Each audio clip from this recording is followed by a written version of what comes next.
तकदीर ने मुझसे हर बार खेल खेला, हर मोड़ पर मुझे तन्हाई ही छोड़ा। कभी छीन लिया बचपन का उजियारा, कभी चुरा लिया माँ बाप का सहारा।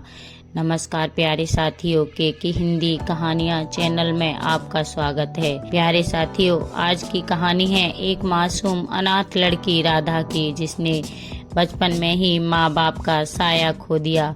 जिस चाची के घर उसे आश्रय मिला, वहीं से तिरस्कार और तानों की सौगात भी मिली। जिंदगी के हर मोड़ पर उसने खुद को अकेला और टूटा हुआ महसूस किया, और शादी के बाद जब उसे लगा कि अब उसकी दुनिया में थोड़ा सुकून आया है, तब तकदीर ने एक बार फिर उससे उसका पति छीनकर सब कुछ छीन लिया। उसका हमसफर, उसका सहारा, उसका सब कुछ एक झटके में उससे दूर हो गया। पर तकदीर यहीं कहाँ थमने वाली थी। साथियों, कहते हैं जो बिखरता है वो जुड़ता भी है, जो टूटता है वो फिर से बनता भी है, और जो खोता है वो वापस भी मिलता है। शायद किसी और रूप में, किसी और रंग में कुछ ऐसा ही हुआ राधा की जिंदगी में। तो चलिए प्यारे साथियों, बिना देरी किए आज की कहानी शुरू करते हैं। राधा ओ राधा कहाँ मर गई, मनहूस जरा इधर तो आ। चारपाई पर बैठे बैठे चावल साफ करते हुए सुधा ने राधा को आवाज दी। आती हूँ चाची। राधा ने रसोई से आवाज लगाई, और फिर राधा भागती हुई रसोई घर से निकलकर बाहर आंगन में आई। उसने अपनी चाची से डरते हुए पूछा, क्या बात है चाची, आपने मुझे क्यों बुलाया? शाम को तेरे चाचा जी के दोस्त का बेटा आ रहा है, जरा ठीक से और अच्छा सा कुछ बना लेना। पुलिस में है, बहुत सालों के बाद हम लोगों से मिलने हमारे घर आ रहा है। जब छोटा था तब मिली थी उससे, और अगर पसंद आया तो मेरी चचेरी बहन रिया है ना, तो उसके रिश्ते की बात चलाऊंगी। ठीक है चाची, लेकिन शाम के लिए कुछ सब्जी नहीं है, कुछ पैसे दे देती तो मैं बाजार से कुछ ताजी सब्जियां खरीद लाती। राधा बोली, ठीक है जा, चली जा। हाँ, फिर शाम भी होने वाली है, और फिर तू जब तक लौटेगी शाम तो हो ही जाएगी। और देख लियो, कल सुबह और शाम के लिए कुछ अच्छी सी सब्जियां ले आना। सुधा बोली, ठीक है चाची। इतना कहकर राधा ने अपना दुपट्टा डाला और थैला लेकर निकल पड़ी बाजार की ओर। राधा 18 साल की एक अनाथ लड़की है, देखने में बहुत ही खूबसूरत। गोरा रंग, मोटी आंखें, भरा पूरा बदन, कमर तक काले लंबे बाल। माँ बाप नहीं है बेचारी के, तो अपने चाचा चाची के घर पर रहती है। बस हमेशा ऐसे ही घर के कामों में लगी रहती है। माँ बाप थे जब तक तो स्कूल भी जाती थी, लेकिन माँ बाप के जाने के बाद पढ़ाई भी छूट गई। जैसे तैसे तो चाचा चाची के घर में रहने के लिए तैयार हुए, और चाची सुधा दिन भर ऐसे ही खटिया पर बैठे बैठे राधा को आदेश देती रहती हैं। सर्दियों के दिन हैं, और कभी यह भी नहीं कहती कि राधा तू भी 2 घड़ी के लिए आंगन में आकर धूप सेक ले। राधा ही घर का सारा काम करती है।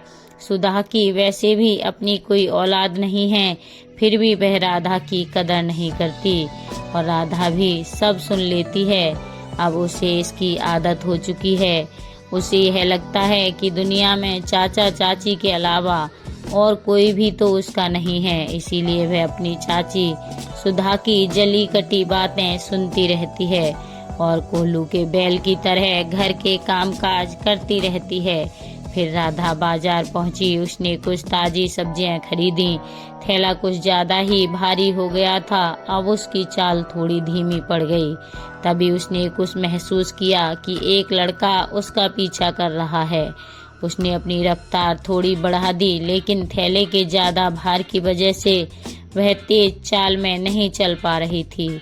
उसने रुककर एक बार पीछे मुड़कर उस लड़के की ओर गुस्से से देखा, तो वह लड़का भी रुक गया और राधा की ओर देखकर मुस्कुरा दिया। राधा ने गुस्से से अपना पैर पटका और आगे की ओर निकल पड़ी।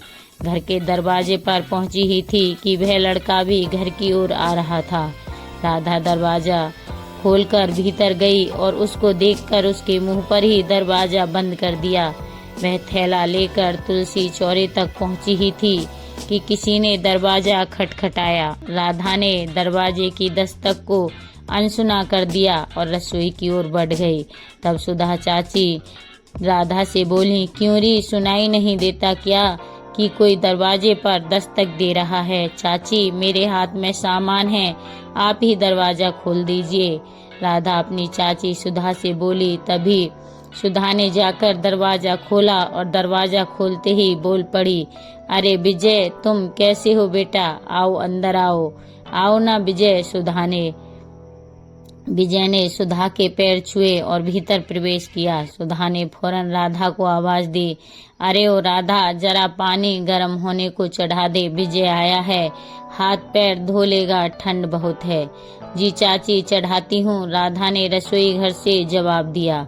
और सुन, जल्दी से आलू और मेथी के पराठे बना और चाय भी चढ़ा देना, सुधा बोली। ठीक है चाची। और कुछ? राधा ने पूछा। नहीं, और मुझे चटनी बनाने का सामान दे दे, मैं चटनी बना लेती हूँ, तभी तो पकौड़ी खाने का मजा आएगा। तेरे चाचा भी आ रहे होंगे, सुधा बोली। थोड़ी देर में राधा ने बाथरूम में पानी गर्म करके रख दिया और चाची को आवाज दी, चाची, पानी गर्म कर दिया है, अपने मेहमान से कहो कि हाथ पैर धो ले। ठीक है, सुधा बोली। तब तक राधा के चाचा श्यामलाल भी आ गए, उन्होंने भी हाथ पैर धो लिए। तब तक राधा ने चाय, गर्मा गर्म आलू मेथी के पराठे चटनी के साथ परोस दिए। सबने बात करते हुए मूंगफलियां भी खाईं। फिर 1-2 घंटे के अंदर ही राधा ने रात का खाना भी तैयार कर दिया। आलू गोभी की सब्जी, पराठे, राजमा और चावल, भरवा मिर्च और अचार, साथ में रायता। सब खाने बैठे और राधा खाना परोस रही थी। तब विजय बोला, चाची, खाना तो बहुत ही स्वादिष्ट है। और फिर यह सुनकर राधा नीचे की ओर सिर झुकाकर मंद मंद मुस्का दी। तभी श्यामलाल जी बोल पड़े, हाँ, हमारी राधा बिटिया बहुत अच्छा खाना बनाती है। दूसरे दिन राधा सुबह जागने में थोड़ी देर हो गई। सुधा चाची ने राधा की अच्छे से खबर लेनी शुरू कर दी। यह सब विजय ने भी देखा और राधा रोते हुए रसोई घर में चली गई। उसने जल्दी जल्दी सारे काम निपटाकर नाश्ता भी तैयार कर दिया और चाची से बोली, चाची, नाश्ता तैयार है, आप सब खा लीजिए। सुधा बोली, ठीक है, आज तो देर कर दी तूने, लेकिन कल यह सब नहीं होना चाहिए। तभी श्यामलाल जी बोल पड़े, अरे भाग्यवान, हमेशा क्यों बिटिया के पीछे पड़ी रहती हो? दिन भर तो लगी रहती है बेचारी, एक दिन देर भी हो गई जागने में तो कौन सा आसमान टूट पड़ा। हाँ, बिगाड़ो, मुझे क्या, पराए घर जाएगी तो तुम वहाँ भी पैरवी करने चले जाना।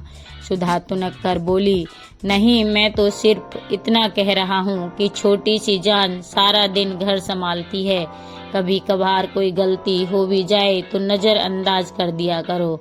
हाँ, ठीक है, पहले नाश्ता कर लो, सुधा बोली। तब तक राधा सबके लिए पकौड़े और चटनी ले आई और साथ में गाजर का हलवा। सबने नाश्ता किया। फिर आंगन में राधा बर्तन मांजने बैठी। उसने वहीं आंगन में लगे हैंडपंप से 2 बाल्टी पानी भरा और अपना काम करने लगी।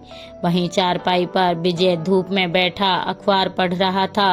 अखबार तो एक बहाना था, वह तो चुपके चुपके नजर बचाकर राधा को देख रहा था।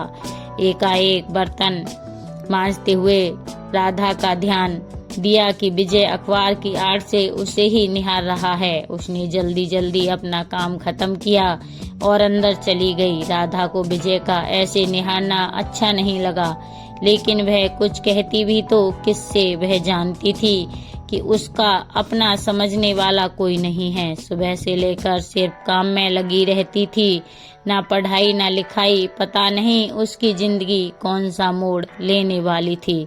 उसके लिए तो सालों से कुछ भी नया नहीं था। वही रोज का काम, सुबह से शाम तक, और चाची के तानों की झड़ी, बस यही बचा था उसके जीवन में। सुख के दिन तो जैसे कभी देखे ही नहीं थे बेचारी ने। यही सोचते सोचते कब उसकी आंख लग गई, उसे पता नहीं चला। शाम होने को आई थी, सर्दियों के दिन थे, दिन भी जल्दी ढलता है। सुधा को शाम की चाय की तलब लगी। उसने फिर राधा को पुकारा, ओ राधा, शाम की चाय नसीब होगी या नहीं? महारानी कब तक ऐसे ही सोती रहेगी? अब तो सूर्य नारायण भी विदा हो गए हैं, कुछ लाज शर्म है कि नहीं? चाची की आवाज सुनकर राधा झटपट उठी। रजाई से बाहर आने का मन न होने पर भी उसने जल्दी से आंगन में आकर सुधा चाची से कहा, अभी बनाती हूँ चाची चाय। वो जरा आंख लग गई थी। और सुन, चाय के साथ कुछ नाश्ता भी बना लेना। ठीक है चाची। और इतना कहकर राधा रसोई में चली गई। विजय भी 2 दिन से यह सब देख रहा था। उसे यह सब अच्छा नहीं लगा। राधा के प्रति सुधा चाची का जो व्यवहार है वह बहुत ही पीड़ादायक है। इतनी भली लड़की है और उसकी इस घर में यह इज्जत है। शाम की चाय के बाद सुधा पड़ोस के किसी से मिलने चली गई। राधा रसोई में रात के खाने की तैयारी कर रही थी। तभी एकाएक विजय रसोई में पानी मांगने के बहाने से जा पहुंचा। रसोई में अचानक से विजय के आने से राधा थोड़ी घबरा गई। विजय बोला, आप घबराइए नहीं, मुझे तो बस पीने के लिए पानी चाहिए था, अगर आपको कोई परेशानी ना हो तो। राधा बोली, ऐसी कोई बात नहीं है, आप अचानक से आ गए इसीलिए मैं जरा चौंक गई, अभी पानी देती हूँ। राधा ने लोटे में रखा गुनगुना पानी गिलास में डालकर विजय को दे दिया। विजय ने पानी पिया और बोला, मैं थोड़ी देर आपसे बात कर सकता हूँ, अगर आपको कोई ऐतराज ना हो। जी कहिए, भला मुझे क्या ऐतराज हो सकता है? अच्छा, आपसे एक बात पूछूं? विजय ने सवाल किया। हाँ पूछिए, राधा बोली।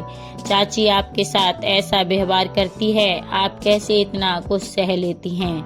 मुझे तो उनका बर्ताव बहुत बुरा लगा, विजय ने थोड़ा संकोच करते हुए कहा।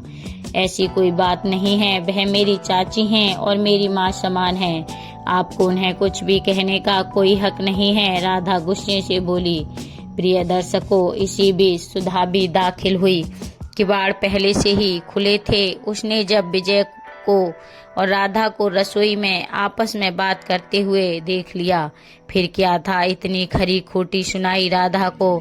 सुधा बोली, मेरे सामने तो बहुत बड़ी सती सावित्री बनने का नाटक करती है और पीठ पीछे यह गुल खिलाए जा रही है। बस यही दिन देखना बाकी रह गया था हमारी जिंदगी में। विजय बोला, चाची आप गलत समझ रही हैं, ऐसा कुछ भी नहीं है, मैं तो बस पानी पीने आया था। लेकिन सुधा कुछ भी सुनने को तैयार नहीं थी। उसे तो बस अपनी आंखों देखे पर ही भरोसा था। तब तक श्यामलाल जी भी आ गए, लेकिन सुधा तो जैसे आज चुप रहने का नाम ही नहीं ले रही थी। उसे लग रहा था कि इस लड़के को उसने अपनी चचेरी बहन के लिए पसंद किया था। अगर ऐसा ना हो सका तो माँ के बालों को क्या जवाब देगी। राधा ने रोते रोते तब तक खाना तैयार कर लिया था। उसने सुधा से कहा, चाची पहले सब लोग खाना खा लो और जो बुरा भला सुनाना है बाद में मुझे सुना देना। श्यामलाल जी बोले, अरे भाग्यवान, पराए घर का लड़का हमारे घर में आकर रुका है, यह सब मत कर, शोभा नहीं देता। लेकिन सुधा कहाँ मानने वाली थी। अब यह सब विजय सह ना सका और वह अपना सामान उठाकर जाने लगा। श्यामलाल जी ने बहुत रोकने की कोशिश की। बेटा ऐसे रूठ कर मत जाओ, खाना बन चुका है, 2 निवाले खाकर जाते, वहाँ दोस्त के सामने मेरी क्या इज्जत रह जाएगी। विजय ने दोनों हाथ जोड़कर श्यामलाल जी के से माफी मांगी। सुधा और श्यामलाल जी के चरण स्पर्श किए और एक झलक राधा को देखकर घर से उसी समय निकल गया। श्यामलाल जी ने सुधा से कहा, यह तुमने अच्छा नहीं किया, बच्चे का बहुत दिल दुखाया है तुमने, बिना सोचे समझे कुछ भी मत बोला करो। हाँ हाँ, मैंने ही तो दुनिया जहान का ठेका ले रखा है दिल दुखाने का, मैं ही तो सबसे बुरी हूँ, सुधा बोली।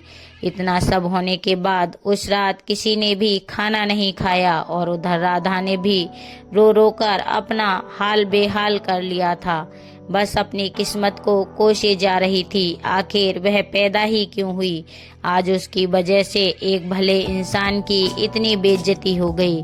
उसे जो जीने का तो हक नहीं है। और यही सोचते सोचते राधा की आंख कब लग गई दूसरे दिन, जब सब वैसे ही दिनों की तरह ही चल रहा था। तभी सुबह सुबह दरवाजे पर दस्तक हुई। श्यामलाल जी ने दरवाजा खोला और देखते हैं कि उनके दोस्त हरि प्रसाद जी खड़े हैं। श्यामलाल जी ने उनसे तुरंत हाथ जोड़कर माफी मांगी। कल रात को जो उनके बेटे के साथ सुधा ने बर्ताव किया था, हरि प्रसाद जी मुस्कुराकर बोले, कोई बात नहीं मित्र, मुझे विजय ने सब बता दिया है। मैं तो यहाँ रिश्ते की बात करने आया था। मैं चाहता हूँ कि राधा और विजय की शादी हो जाए। श्यामलाल जी मुस्कुराकर बोले, यह तो बहुत अच्छी बात है कि आपने हमारी राधा बिटिया को अपने घर के काबिल समझा और विजय हमारी राधा बिटिया से विवाह करने को तैयार है। राधा बिटिया को एक अच्छा ससुराल मिल जाए और मुझे क्या चाहिए। प्रिय दर्शकों, इतने में सुधा भी बाहर आ गई और तुनक कर बोली, यह शादी इससे नहीं होगी, चाहे जो हो जाए। मैं एक फूटी कौड़ी इस शादी में खर्च नहीं करने दूंगी। हरि प्रसाद जी घबरा कर बोले, यह कैसी बात कर रही हो भाभी जी, राधा भी तो आपकी बेटी के समान है। ऐसी बेटी बड़े भाग्य से मिलती है, लक्ष्मी का रूप है राधा। कृपया ऐसी बातें ना करें। उसके बारे में श्यामलाल जी बोले, अरे भाग्यवान, उस भगवान से डर, ऊपर जाकर क्या मुंह दिखाएगी। पाप पुण्य भी तो कुछ होता है। तू तो अपने अहम में लगता है सब कुछ भूल गई। रहने दो जी यह पाप पुण्य का अंतर, मुझको मत समझाओ। मैंने एक बार जो कह दिया तो कह दिया। और सुधा आगे श्यामलाल जी की एक भी न चल सकी। सुधा के मना करने पर किशनलाल जी भी और हरिप्रसाद जी ने आपस में कुछ सलाह मशवरा किया कि यह शादी तो होगी, लेकिन अब यह शादी मंदिर से होगी। प्रिय दर्शकों, लेकिन राधा इसके लिए तैयार नहीं थी। वह चाची का दिल दुखाकर इस प्रकार विवाह नहीं करना चाहती थी। उसने हरिप्रसाद जी से हाथ जोड़कर विनती की, क्षमा करें चाचा जी, लेकिन मैं इस विवाह के लिए तैयार नहीं हूँ। इस तरह तो कभी नहीं, जहाँ बड़ों का दिल दुखे। वह जैसी भी हैं मेरी चाची हैं। इतने साल से वह मुझे अपने साथ रख रही हैं और मैं उनके कृतज्ञ होने की बजाय स्वार्थी हो जाऊं। जिस दिन चाची इस विवाह के लिए राजी हो जाएंगी, उस दिन मैं यह विवाह कर लूंगी। हरिप्रसाद जी बोले, बहुत ही भाग्यशाली थी तुम्हारी माँ जो ऐसी बेटी को जन्म दिया। तेरे जैसी बेटी भगवान सबको दे। तू हमेशा खुश रहे, तू जो चाहे तुझे मिले। जब से विजय की माँ छोड़कर गई है, घर की तो जैसे रौनक ही चली गई है। मुझे लगा था कि तेरे आने से मेरे घर के सूने आंगन में फिर से चहल पहल हो जाएगी। खैर कोई बात नहीं, जैसी तेरी मर्जी। बस विजय को समझाने में थोड़ी मुश्किल होगी, लेकिन कोई बात नहीं, मैं समझा लूंगा। वैसे मेरा विजय बहुत समझदार है। और हरिप्रसाद जी हाथ जोड़कर श्यामलाल जी से नमस्ते करके दुखी मन से चले गए। इधर राधा भी उलझन में थी। उसे समझ नहीं आ रहा था कि उसने ठीक किया या गलत। मन के भीतर द्वंद्व चल रहा था। आखिर इस भले इंसान का क्या दोष है? मेरी वजह से वह फिर दूसरी बार उसका अपमान हो गया। विवाह ही तो करना चाहता है वह मुझसे, आखिर मैं करती भी तो क्या। उस समय मुझे जैसा उचित लगा सो मैंने किया। और फिर 2 दिन की पहचान से कोई शादी के लिए थोड़े ही हाँ कर देता है। मैं उससे प्यार भी तो नहीं करती, पसंद भी नहीं करती। सुधा भी एक तरफ मुंह फुलाकर बैठी थी। राधा ने नाश्ता बनाया और परोसकर चाचा चाची के पास ले जाकर बोली, चाची छोड़ो भी, कब तक ऐसे गुस्सा होकर बैठी रहोगी? लो नाश्ता कर लो। और हाँ, यह कभी मत सोचना कि मैं तुम्हारी खुशी के खिलाफ जाकर कुछ भी करूँगी। शादी तो बहुत दूर की बात है। इतना कहकर राधा रसोई में चली गई। राधा की बात सुनकर श्यामलाल जी की आंखें नम हो गईं। उन्होंने मन में सोचा, कितनी भली बिटिया है, कितनी मासूम और दिल की साफ। और एक यह सुधा है जो कभी भी इसका मन नहीं पसीजता। बांझ है, अपनी कोई संतान नहीं है, फिर भी कितनी निष्ठुर और कितनी निर्मोही है। फिर श्यामलाल जी ने सुधा से बोले, अरे भाग्यवान, नाश्ता कर ले, कितनी भली लड़की है, तेरी मर्जी के खिलाफ कोई भी काम नहीं करती। अब तो थोड़ा समझ ले, थोड़ा ममता बरसा दे इस पर, अब तो थोड़ा प्यार दे दे, अब तो आशीष भरा हाथ रख दे इस पर, एक बार तो कह दे कि खुश रहो। प्रिय दर्शकों, तभी सुधा बोल पड़ी, अजी अब रहने दो, यह ज्ञान की बातें, तुम्हारा उपदेश खत्म हो गया हो तो नाश्ता कर लूं। श्यामलाल जी बोले, तुझे समझाना तो पत्थर पर सर फोड़ने के बराबर है, तू कभी नहीं समझेगी, चाहे तेरे लिए कोई जान भी दे दे। उधर हरिप्रसाद जी ने घर पहुंचकर सारी बात विजय से कह दी। विजय बोला, कोई बात नहीं बाबूजी, मैं राधा से विवाह तभी करूंगा जब तक वह हाँ नहीं करेगी। इससे पहले मुझे उसका दिल जीतना होगा, उसे भरोसा दिलाना होगा कि मैं जीवन भर उसका साथ निभा सकता हूँ। राधा की जिंदगी रोजमर्रा की तरह फिर से पटरी पर चल पड़ी थी। सुबह शाम वही काम, और फिर शाम को बाजार जाकर सब्जियां लाना, फिर खाना बनाना। लेकिन उस रोज वह सब्जी लेने पहुंची तो क्या देखती है, विजय उसका इंतजार कर रहा था, बाजार में खड़ा है। जब राधा ने विजय को देखा तो जरा सी घबरा गई, सर नीचे की ओर झुकाकर बगल से निकली जा रही थी। तभी विजय ने आवाज दी, राधा जी, मुझे आपसे कुछ बात करनी है। राधा बोली, लेकिन मुझे आपसे कोई बात नहीं करनी। ऐसा कहकर राधा तेज कदमों से साथ जाने लगी। फिर भी विजय राधा के पीछे पीछे आने लगा। राधा को अब बहुत गुस्सा आया। उसने विजय से कहा, आप ऐसा क्यों कर रहे हैं? इतना सब कुछ तो हो चुका है, और क्या बचा है? क्यों मेरा पीछा कर रहे हैं? आपको पता है कि मैं आपको पसंद नहीं करती।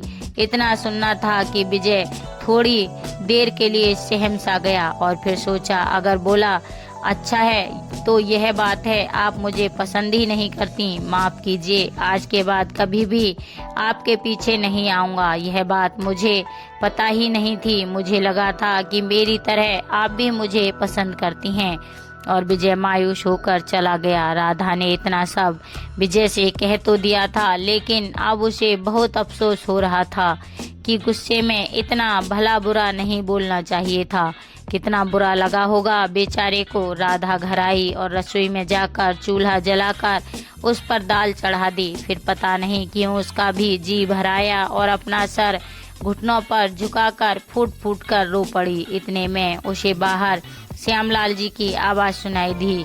उसने सोचा, लगता है चाचा जी आ गए, और फौरन अपने आंसू पोंछकर अपने काम में लग गई। श्यामलाल जी रसोई में आए और राधा से आकर बोले, मुझे विजय मिला था। मैंने पूछा, कुछ काम था बेटा? किस लिए आए थे? बोला, राधा से कुछ सवालों के जवाब चाहिए थे, जो मिल गए। अब मैं कभी भी यहाँ नहीं आऊँगा। फिर मैंने पूछा, ऐसा क्या हो गया बेटा? तो बोला, जब राधा मुझे पसंद ही नहीं करती तो फिर कोई सवाल ही नहीं रह जाता। उत्तर पाने के लिए मैंने तो इस आशा से आया था कि जिस तरह मैं उसे पसंद करता हूँ, शायद वह भी मुझे पसंद करती है। लेकिन मुझे आज अपने सवालों का जवाब मिल गया।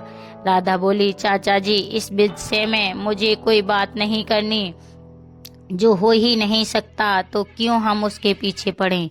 श्यामलाल जी बोले, जैसी तेरी मर्जी बेटा, लेकिन कोई फैसला लेने से पहले एक बार जरूर सोच लेना। इतना स्नेह रखने वाला बड़ी मुश्किल से मिलता है। इतना कहकर श्यामलाल जी रसोई से बाहर आ गए। प्रिय दर्शकों, उधर विजय हताश सा अपने घर पहुंचा। उसके चेहरे पर निराशा के भाव साफ साफ नजर आ रहे थे। तभी हरिप्रसाद जी ने अपने बेटे की चिंता भांप कर बोले, मना कर दिया ना उसने? मुझे पता था वह ऐसा ही करेगी। बहुत ही भली लड़की है बेटा। पहले वह सबके बारे में सोचती है, फिर अपने बारे में। उसके चेहरे पर जो तेज है वह साफ साफ बयां करता है। लेकिन तू हिम्मत मत हार, एक कोशिश और करके देख। तेरे पास यहाँ रहने के लिए इतना समय भी नहीं है। तेरी छुट्टी खत्म होते ही तू फिर ड्यूटी पर चला जाएगा। इससे पहले तू उसे मना ले और मैं तेरी सगाई उससे करवा सकूं। इतना सुनकर विजय के चेहरे पर मुस्कुराहट लौट आई और वह खुश होकर बोला, सच पिताजी, आपने सही कहा। यह सुनकर विजय की एक और आशा हो गई कि आज ना सही, लेकिन एक ना एक दिन राधा इसके लिए तैयार हो जाएगी। और विजय इसी उम्मीद में एक दिन राधा से मिलने की कोशिश करने लगा। लेकिन राधा है कि विजय की ओर देखती भी ना थी। ऐसे ही हफ्ते भर बीते थे कि विजय ने राधा को फिर बाजार में देखा। राधा बहुत ही जल्दबाजी में थी, बहुत घबराई हुई थी। विजय को देखकर बोली, चलिए मेरे साथ, जल्दी घर चलिए। अच्छा हुआ आप मिल गए। मैं तो डॉक्टर साहब को बुलाने आई थी। विजय ने घबरा कर पूछा, लेकिन किस लिए, क्या हुआ? चाची छत से उतरते हुए सीढ़ियों से गिर पड़ी हैं, उन्हें अभी तक होश नहीं आया है, इसीलिए अब आप इस वक्त घर चलिए। विजय और राधा डॉक्टर के साथ घर की ओर चल पड़े। डॉक्टर ने सुधा का मुआयना किया। सुधा को होश तो आ गया था, लेकिन उसके सिर पर बहुत गहरी चोट थी। उसे अब महसूस हो चुका था कि वह अब बचने वाली नहीं है। सारा मोहल्ला इकट्ठा हो चुका था। श्यामलाल जी भी पहुंच चुके थे। उस समय सुधा की आंखों में पश्चाताप के आंसू थे।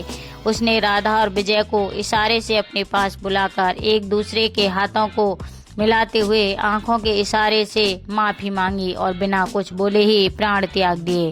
राधा फूट फूट कर रो पड़ी। श्यामलाल जी बोले, चलो अपने अंतिम समय में एक भलाई का काम करके तो गई सुधा।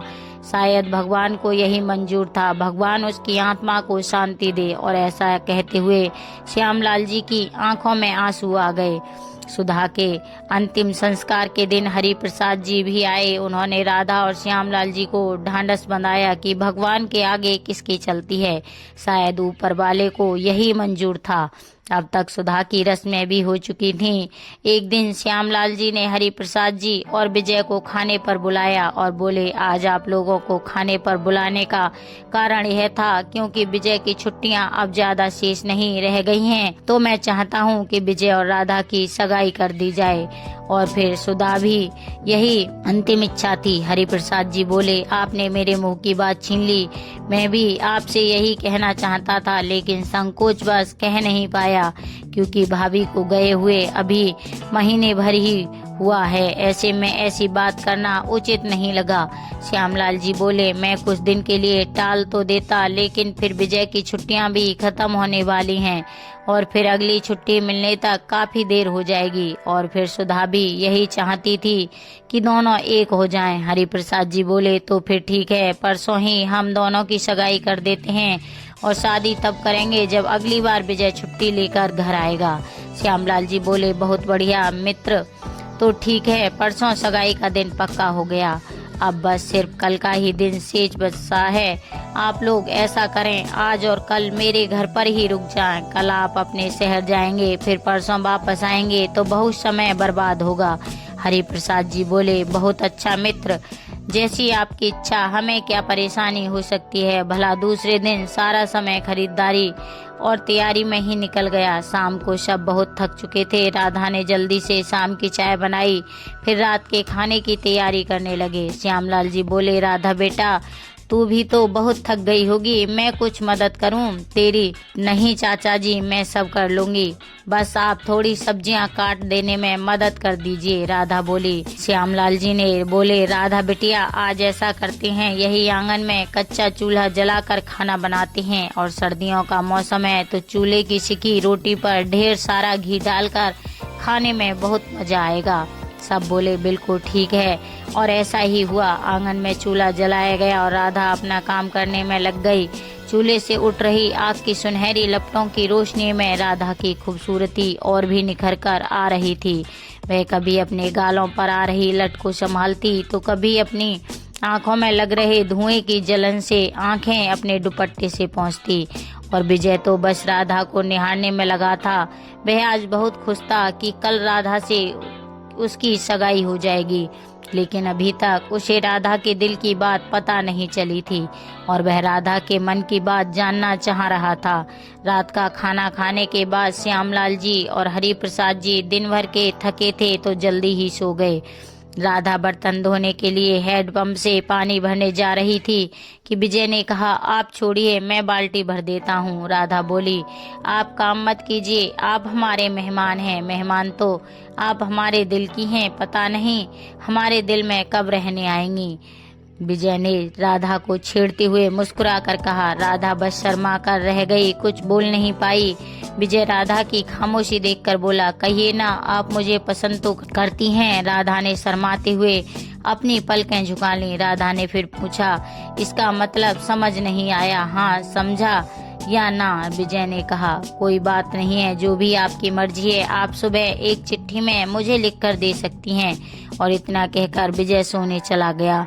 सुबह होते ही विजय ने एक चिट्ठी दी जिसमें हाँ मैं उस अपना जवाब दिया था। विजय के मन में अब सारी शंकाएं दूर हो गई थीं। विजय और राधा की सगाई भी हो चुकी थी और विजय की छुट्टियां भी खत्म हो चुकी थीं। अब विजय को वापस जाना था। बहुत ही दुखी मन से राधा ने विजय को विदा किया। विजय के जाने के बाद राधा और विजय एक दूसरे को चिट्ठी लिखकर अपने मन का हाल बताने लगे। ऐसे ही समय बीतता गया और विजय के दोबारा आने का समय हो गया। विजय के वापस आने की खबर से राधा बहुत खुश हुई। प्रिय दर्शकों, विजय जिस दिन घर आया उसी रोज राधा से मिलने आ पहुंचा और 2-4 दिन के अंदर ही दोनों का विवाह भी हो गया। दोनों अपनी गृहस्थी में बहुत खुश थे। किस तरह विजय की छुट्टियां बीत गईं, दोनों को ही पता नहीं चला। विजय फिर वापस चला गया। इधर राधा उसके आने का फिर से बेसब्री से इंतजार करने लगी, लेकिन होनी को कुछ और ही मंजूर था। दंगे फसाद के बचाव कार्य में विजय की ड्यूटी लगी थी। उसने अपनी हिम्मत और सूझबूझ से बहुत से लोगों की जान बचाई, लेकिन दंगे इतने बढ़ गए थे कि विजय को एक दिन एक गोली लग गई और मौके पर ही उसकी मृत्यु हो गई। प्रिय दर्शकों, राधा पर तो जैसे दुखों का पहाड़ ही टूट पड़ा। वह खुद को संभालती या अपने बूढ़े ससुर को दिलासा देती। उसकी हिम्मत तो जैसे टूट ही चुकी थी। बस चंद लम्हों की ही खुशियां लिखी थी भगवान ने उसके नसीब में। जैसे तैसे विजय का अंतिम संस्कार किया गया। श्यामलाल जी और हरिप्रसाद जी ने विजय की अस्थियों का विसर्जन किया। लेकिन कहते हैं ना, जब दुखों का पहाड़ टूटता है तो एक साथ टूटता है। लौटते समय उनकी रेलगाड़ी दुर्घटनाग्रस्त हो गई। राधा को यह खबर पता चली। वह अपने चाचा और ससुर जी को ढूंढने के लिए गई। पूरे दिन पागलों की तरह लगी रही। तब जाकर उसे अपने चाचा का मृत शरीर मिला और दूसरे दिन ससुर जी का। अब तो राधा के आगे कोई भी रास्ता नहीं रह गया था। किसे अपना कहती, कोई तो नहीं बचा था उसे अपना कहने वाला। उसे अब समझ नहीं आ रहा था कि अब वह क्या करे। कोई भी रास्ता नहीं सूझ रहा था। एक ही पल में उसकी दुनिया उजड़ गई थी। वह अपने दिमाग का संतुलन खो बैठी थी और इसी असमंजस में उसने नदी में छलांग लगा दी। राधा बेहोश होकर बेसुध सी नदी किनारे पड़ी हुई थी। तभी एक बच्चा अपने कुत्ते के साथ वहां आ पहुंचा। टॉमी राधा को देखकर भौंकने लगा। बच्चे को थोड़ा समय लगा यह समझने में कि टॉमी क्यों भौंक रहा है। उसने टॉमी की रस्सी छोड़ दी। बच्चे ने जैसे ही टॉमी की रस्सी अपने हाथ से छोड़ी, टॉमी भागकर राधा के पास जा पहुंचा। टॉमी के पीछे पीछे वह बच्चा भी राधा के पास जा पहुंचा। टॉमी बच्चा राधा को देखते ही बोला, देख टॉमी, लगता है मेरी माँ वापस आ गई। बाबा कह भी रहे थे कि माँ सोमवार तक आ जाएगी और आज सोमवार ही तो है। टॉमी तू ऐसा कर, वापस घर जाकर बाबा को ले आ, तब तक हम माँ को घर ले जा सकते हैं। टॉमी भागकर घर गया और बच्चे के पिता को ले आया। बच्चे के पिता राधा को देखकर बोले, न जाने कौन है बेचारी, यहाँ कैसे पहुँची है, जिंदा भी है या नहीं। उन्होंने फिर राधा की नब्ज टटोली। राधा की सांसें अब तक चल रही थीं। उन्होंने राधा को गोद में उठाया और बच्चे से बोले, पहले उन्हें डॉक्टर के पास ले जाना होगा, इनकी तबीयत खराब है। बेटा तुम भी मेरे साथ साथ डॉक्टर के यहाँ चलो। लेकिन बाबा, यह मेरी माँ ही है ना, आपने कहा था कि माँ सोमवार को आ जाएगी और आज सोमवार ही है। मोनू बस अपनी बात बोले ही जा रहा था। ना बाबा, यह मेरी माँ ही है ना। बेटे की ऐसी बातें सुनकर वीर सिंह कुछ नहीं सोच पा रहे थे कि बच्चे को क्या जवाब दें। झूठा दिलासा देना भी ठीक नहीं है। नन्ही सी जान पहले से ही अपनी माँ के लिए झूठी आस में बैठा रहता है और अगर यह भी कह दिया कि यह तुम्हारी माँ है और अगर यह लड़की अपने घर चली गई तो बच्चे का दिल टूट जाएगा। उन्होंने सोनू से कहा, बेटा यह बीमार है, पहले इनका इलाज करवाते हैं और जब यह होश में आ जाएगी तो तुम खुद अपने सोनू को पहचान लेगी, इसीलिए पहले उन्हें ठीक होने दो। वीर सिंह डॉक्टर के पास पहुंचे और बोले, डॉक्टर जल्दी से इस लड़की का इलाज कीजिए, अभी सांसें चल रही हैं इसीलिए जिंदा है। डॉक्टर बोले, वीर सिंह जी कौन है यह लड़की, इतना बताने का समय नहीं है, पहले आप इसकी जान बचाइए, इसके होश में आने पर पता ही चल जाएगा कि यह कौन है। वीर सिंह बोले, डॉक्टर ने फौरन अपनी पत्नी को आवाज लगाई, अरे मैडम सुनती हो, जल्दी इधर आओ, कुछ कपड़े लेकर बिटिया के गीले कपड़े बदल दो, जल्दी ही इलाज शुरू करना है। डॉक्टर की पत्नी ने फौरन ही राधा के कपड़े बदले और हथेलियों और तलवों में गर्म तेल मलना शुरू किया। फिर डॉक्टर ने भी इलाज करना शुरू कर दिया। उधर सोनू बार बार अपने पिता से बस पूछे ही जा रहा था, बाबा माँ कब ठीक होगी, मुझे पहचान तो लेगी ना माँ। और वीर सिंह कुछ बोल ही नहीं पा रहे थे कि क्या जवाब दें बच्चे को, कैसा झूठा दिलासा दें कि हाँ तेरी माँ तुझे पहचान लेगी, और फिर यह भी तो कहते नहीं बनता कि यह तेरी माँ ही है। बहुत बड़ी दुविधा में थे वीर सिंह। थोड़ी देर के इलाज के बाद राधा को होश आ गया। डॉक्टर ने वीर सिंह को पुकारा, अरे वीर सिंह सुनिए, बिटिया को होश आ गया है। इतना सुनते ही सोनू भीतर की ओर भागा और पीछे पीछे वीर सिंह भी गए। सोनू फौरन राधा से माँ कहकर लिपट गया। राधा को कुछ भी समझ नहीं आया, लेकिन सोनू के इस तरह से गले लगने से उसके मन में सोनू के लिए ममता जाग गई। उसने भी कह दिया, हाँ बेटा, देखा बाबा, आपने देखा ना, माँ ने मुझे पहचान लिया, और आज सोमवार भी तो है, और आपने कहा भी था कि माँ सोमवार को आएगी।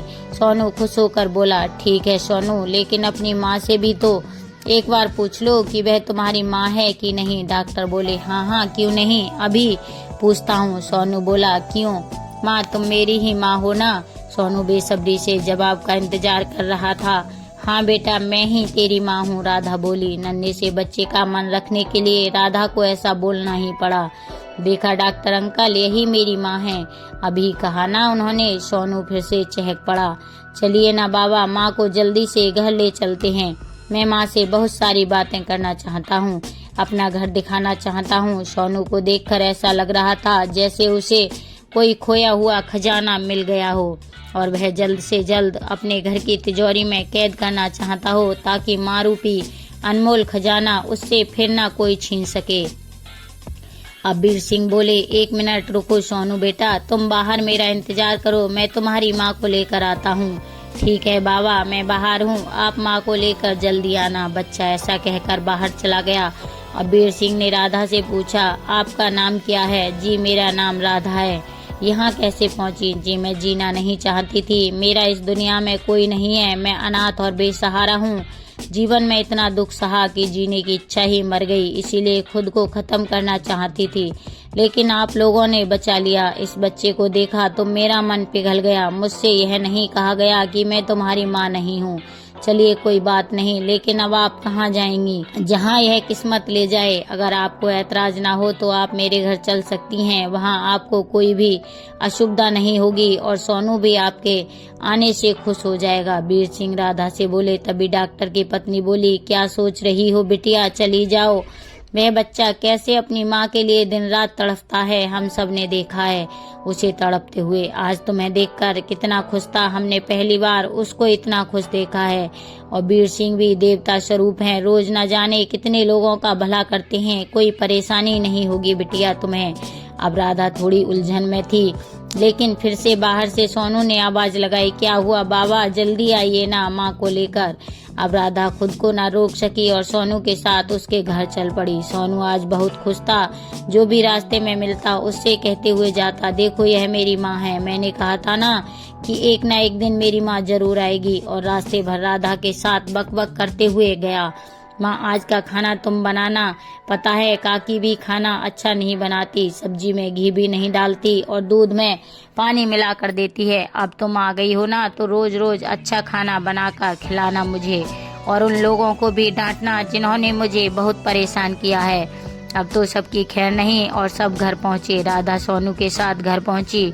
आओ माँ आओ ना, सोनू ने राधा से कहा। राधा जैसे ही घर के दरवाजे के पास आई, तभी बर्तन धोने वाली बाहर निकल पड़ी। राधा को गौर से देखकर बोली, छोटी मुखिया जी, यह किसे ले आए?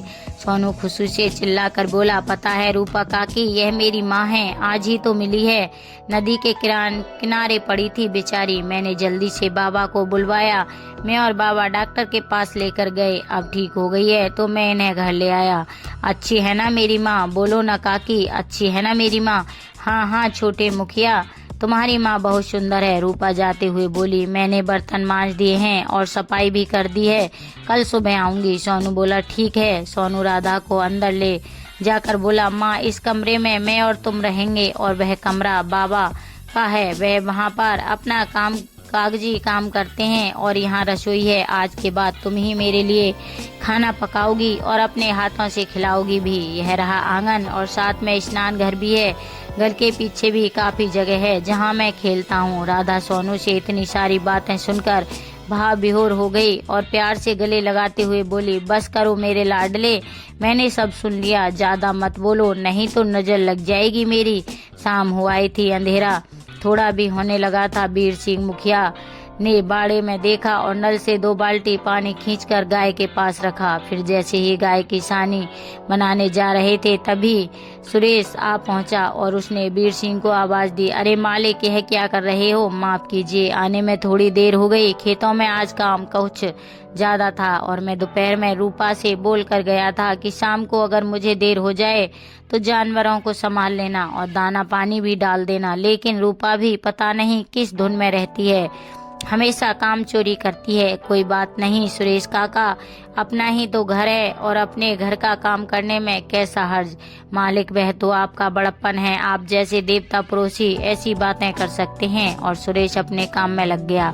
अंदर से यह सब बातें राधा ने सुनी और वीर सिंह का दयालु रूप देखकर अंदर ही अंदर उनकी कृतज्ञ हो गई। अंधेरा हो चला, वीर सिंह ने सब जगह दिए जला दिए। तभी सुरेश बोला, मालिक लगता है आज भी महाराजन खाना बनाने नहीं आएगी। इसका तो रोज रोज का है, इसे आप निकाल क्यों नहीं देते? जब देखो तब ज्यादा खाना बना देती है और बांध कर भी ले जाती है और खाना भी इतना बेढंगा बनाती है कि बिन माँ के बच्चे पर भी रहम नहीं है। अब मैं भी क्या करूं, उसे निकाल भी नहीं सकता, हमारे घर की बहुत पुरानी है, अब बूढ़ी भी तो हो चली है, इसीलिए ज्यादा काम भी नहीं कर पाती। वीर सिंह बोले, बूढ़ी तो हो गई है लेकिन मालिक मुंह कितना चलाती है, एक रोटी भी ज्यादा मांग लो तो खिसिया उठती है। सुरेश गुस्से से बोला। वीर सिंह बोले, लगता है सुरेश काका अब महाराजन नहीं आएगी, मैं ही रसोई संभालता हूँ। ऐसा ना हो कि सोनू भूखा ही सो जाए और वह मेहमान भी तो भूखी होगी। कौन मेहमान? घर में कोई आया है? आपने मुझे बताया नहीं। आपकी कोई रिश्तेदार आई है? सुरेश ने हैरत से पूछा। नहीं काका, ऐसी कोई बात नहीं है। आज नदी के किनारे बेहोशी की हालत में सोनू को एक लड़की मिली और वह उसे अपनी माँ समझ बैठा और उसे घर ले आया। अब नन्हे से बच्चे का दिल मैं नहीं दुखा सका, मना भी नहीं कर सका। सुरेश बोला, कुछ पता नहीं किया उसके बारे में कि ऐसे ही किसी अनजान को घर में घुसा लिया? पूछा था उससे मैंने, अनाथ है बेचारी। वीर सिंह बोले। उसने कहा और आपने मान भी लिया। मालिक आज की दुनिया में किसी पर भी भरोसा नहीं किया जा सकता। अब क्या करूं, बच्चे की जिद के आगे मेरी नहीं चली और मुझे लड़की भी भली लगी, शायद वह सच बोल रही थी। ठीक है मालिक, आप जैसा ठीक समझे। अच्छा काका, यह बातें हम बाद में करते हैं, बोलिए क्या खाएंगे आज? मैं ही लगाता हूँ रसोई।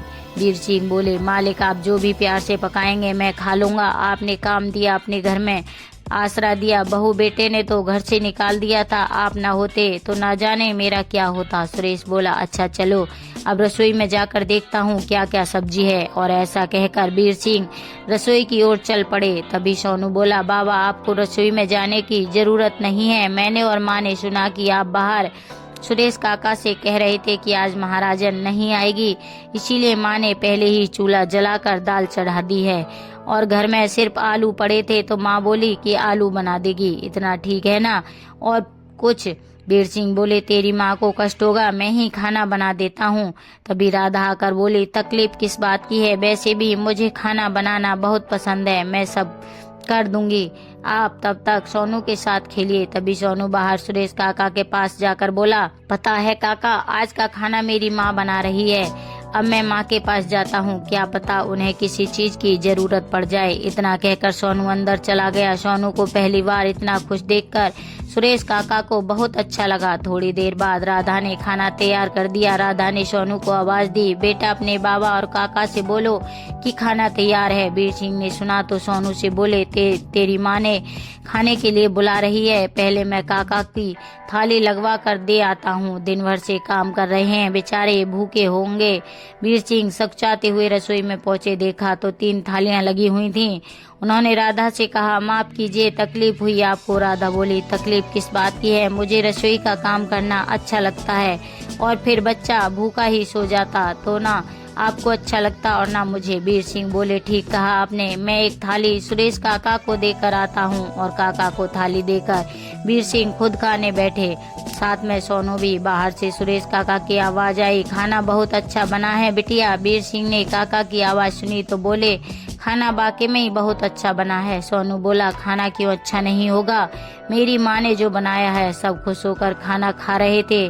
तभी, जीती रहो बिटिया, तुम्हारे हाथ में अन्नपूर्णा का वास है। आत्मा तृप्त हो गई आज का खाना खाकर। और उस दिन इसी तरह सारा दिन व्यतीत हो गया। सुबह हुई तो राधा को तो आदत थी जल्दी उठने की। राधा की आंख तो खुल गई थी, लेकिन अभी भी वह बिस्तर पर लेटी हुई थी। पराए घर में कौन सा काम कब होता है, इसका उसे पता भी तो नहीं था, इसीलिए खुद से काम भी शुरू नहीं कर सकती थी। जैसे ही उसने करवट लेनी चाहिए, उसने देखा कि सोनू ने उसका पल्लू अपने हाथ से बांध रखा था। सोनू का अपने प्रति प्यार देखकर उसका मन ममता से भर उठा। उसने उसके माथे को चूम लिया और फिर सोनू का सिर सहलाने लगी। सोनू नींद में बड़बड़ाते हुए बोला, अब तुम मुझे छोड़कर कहीं मत जाना, हमेशा मेरे पास रहना। बोलो माँ, अब छोड़कर तो नहीं जाओगी। राधा ने सोनू को प्यार से गले लगाते हुए कहा, नहीं जाऊंगी मेरे लल्ला, कभी नहीं जाऊंगी मेरे बेटा। तभी उसे बाड़े में कुछ शोर सुनाई दिया। शायद काका जाग गए थे और नल से पानी निकाल रहे थे। उन्होंने सारे जानवरों को दाना पानी डाला, गाय का गोबर उठाया, गौशाला की सफाई की, गाय का दूध धोकर बछड़े को माँ के पास खड़ा कर दिया और फिर नल से पानी निकाल कर स्नान किया। फिर उन्होंने आवाज दी, मालिक मंदिर होकर आता हूँ। ठीक है काका। वीर सिंह जल्दी से उठे और चूल्हा जलाकर दूध चढ़ाया। दूध गर्म होने के बाद उन्होंने चूल्हे पर कढ़ाई चढ़ाई और उसमें बेसन का हलवा बनाने लगे।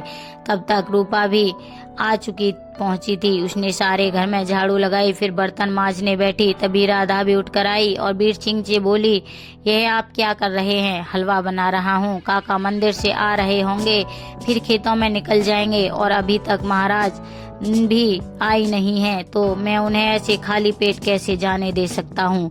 तो आपने मुझे कह दिया होता। राधा बोली, कोई बात नहीं, हलवा बस बन ही गया, आप जाकर स्नान करके नाश्ता कर लीजिए। जी ठीक है। और सुनिए, यह लीजिए संदूक की चाबी, सोनू की माँ की साड़ियाँ और गहने उस संदूक में है। जो भी साड़ी आपको चाहिए निकाल लीजिए। और हाँ, इस संदूक की चाबी अब आप अपने पास ही रखिए।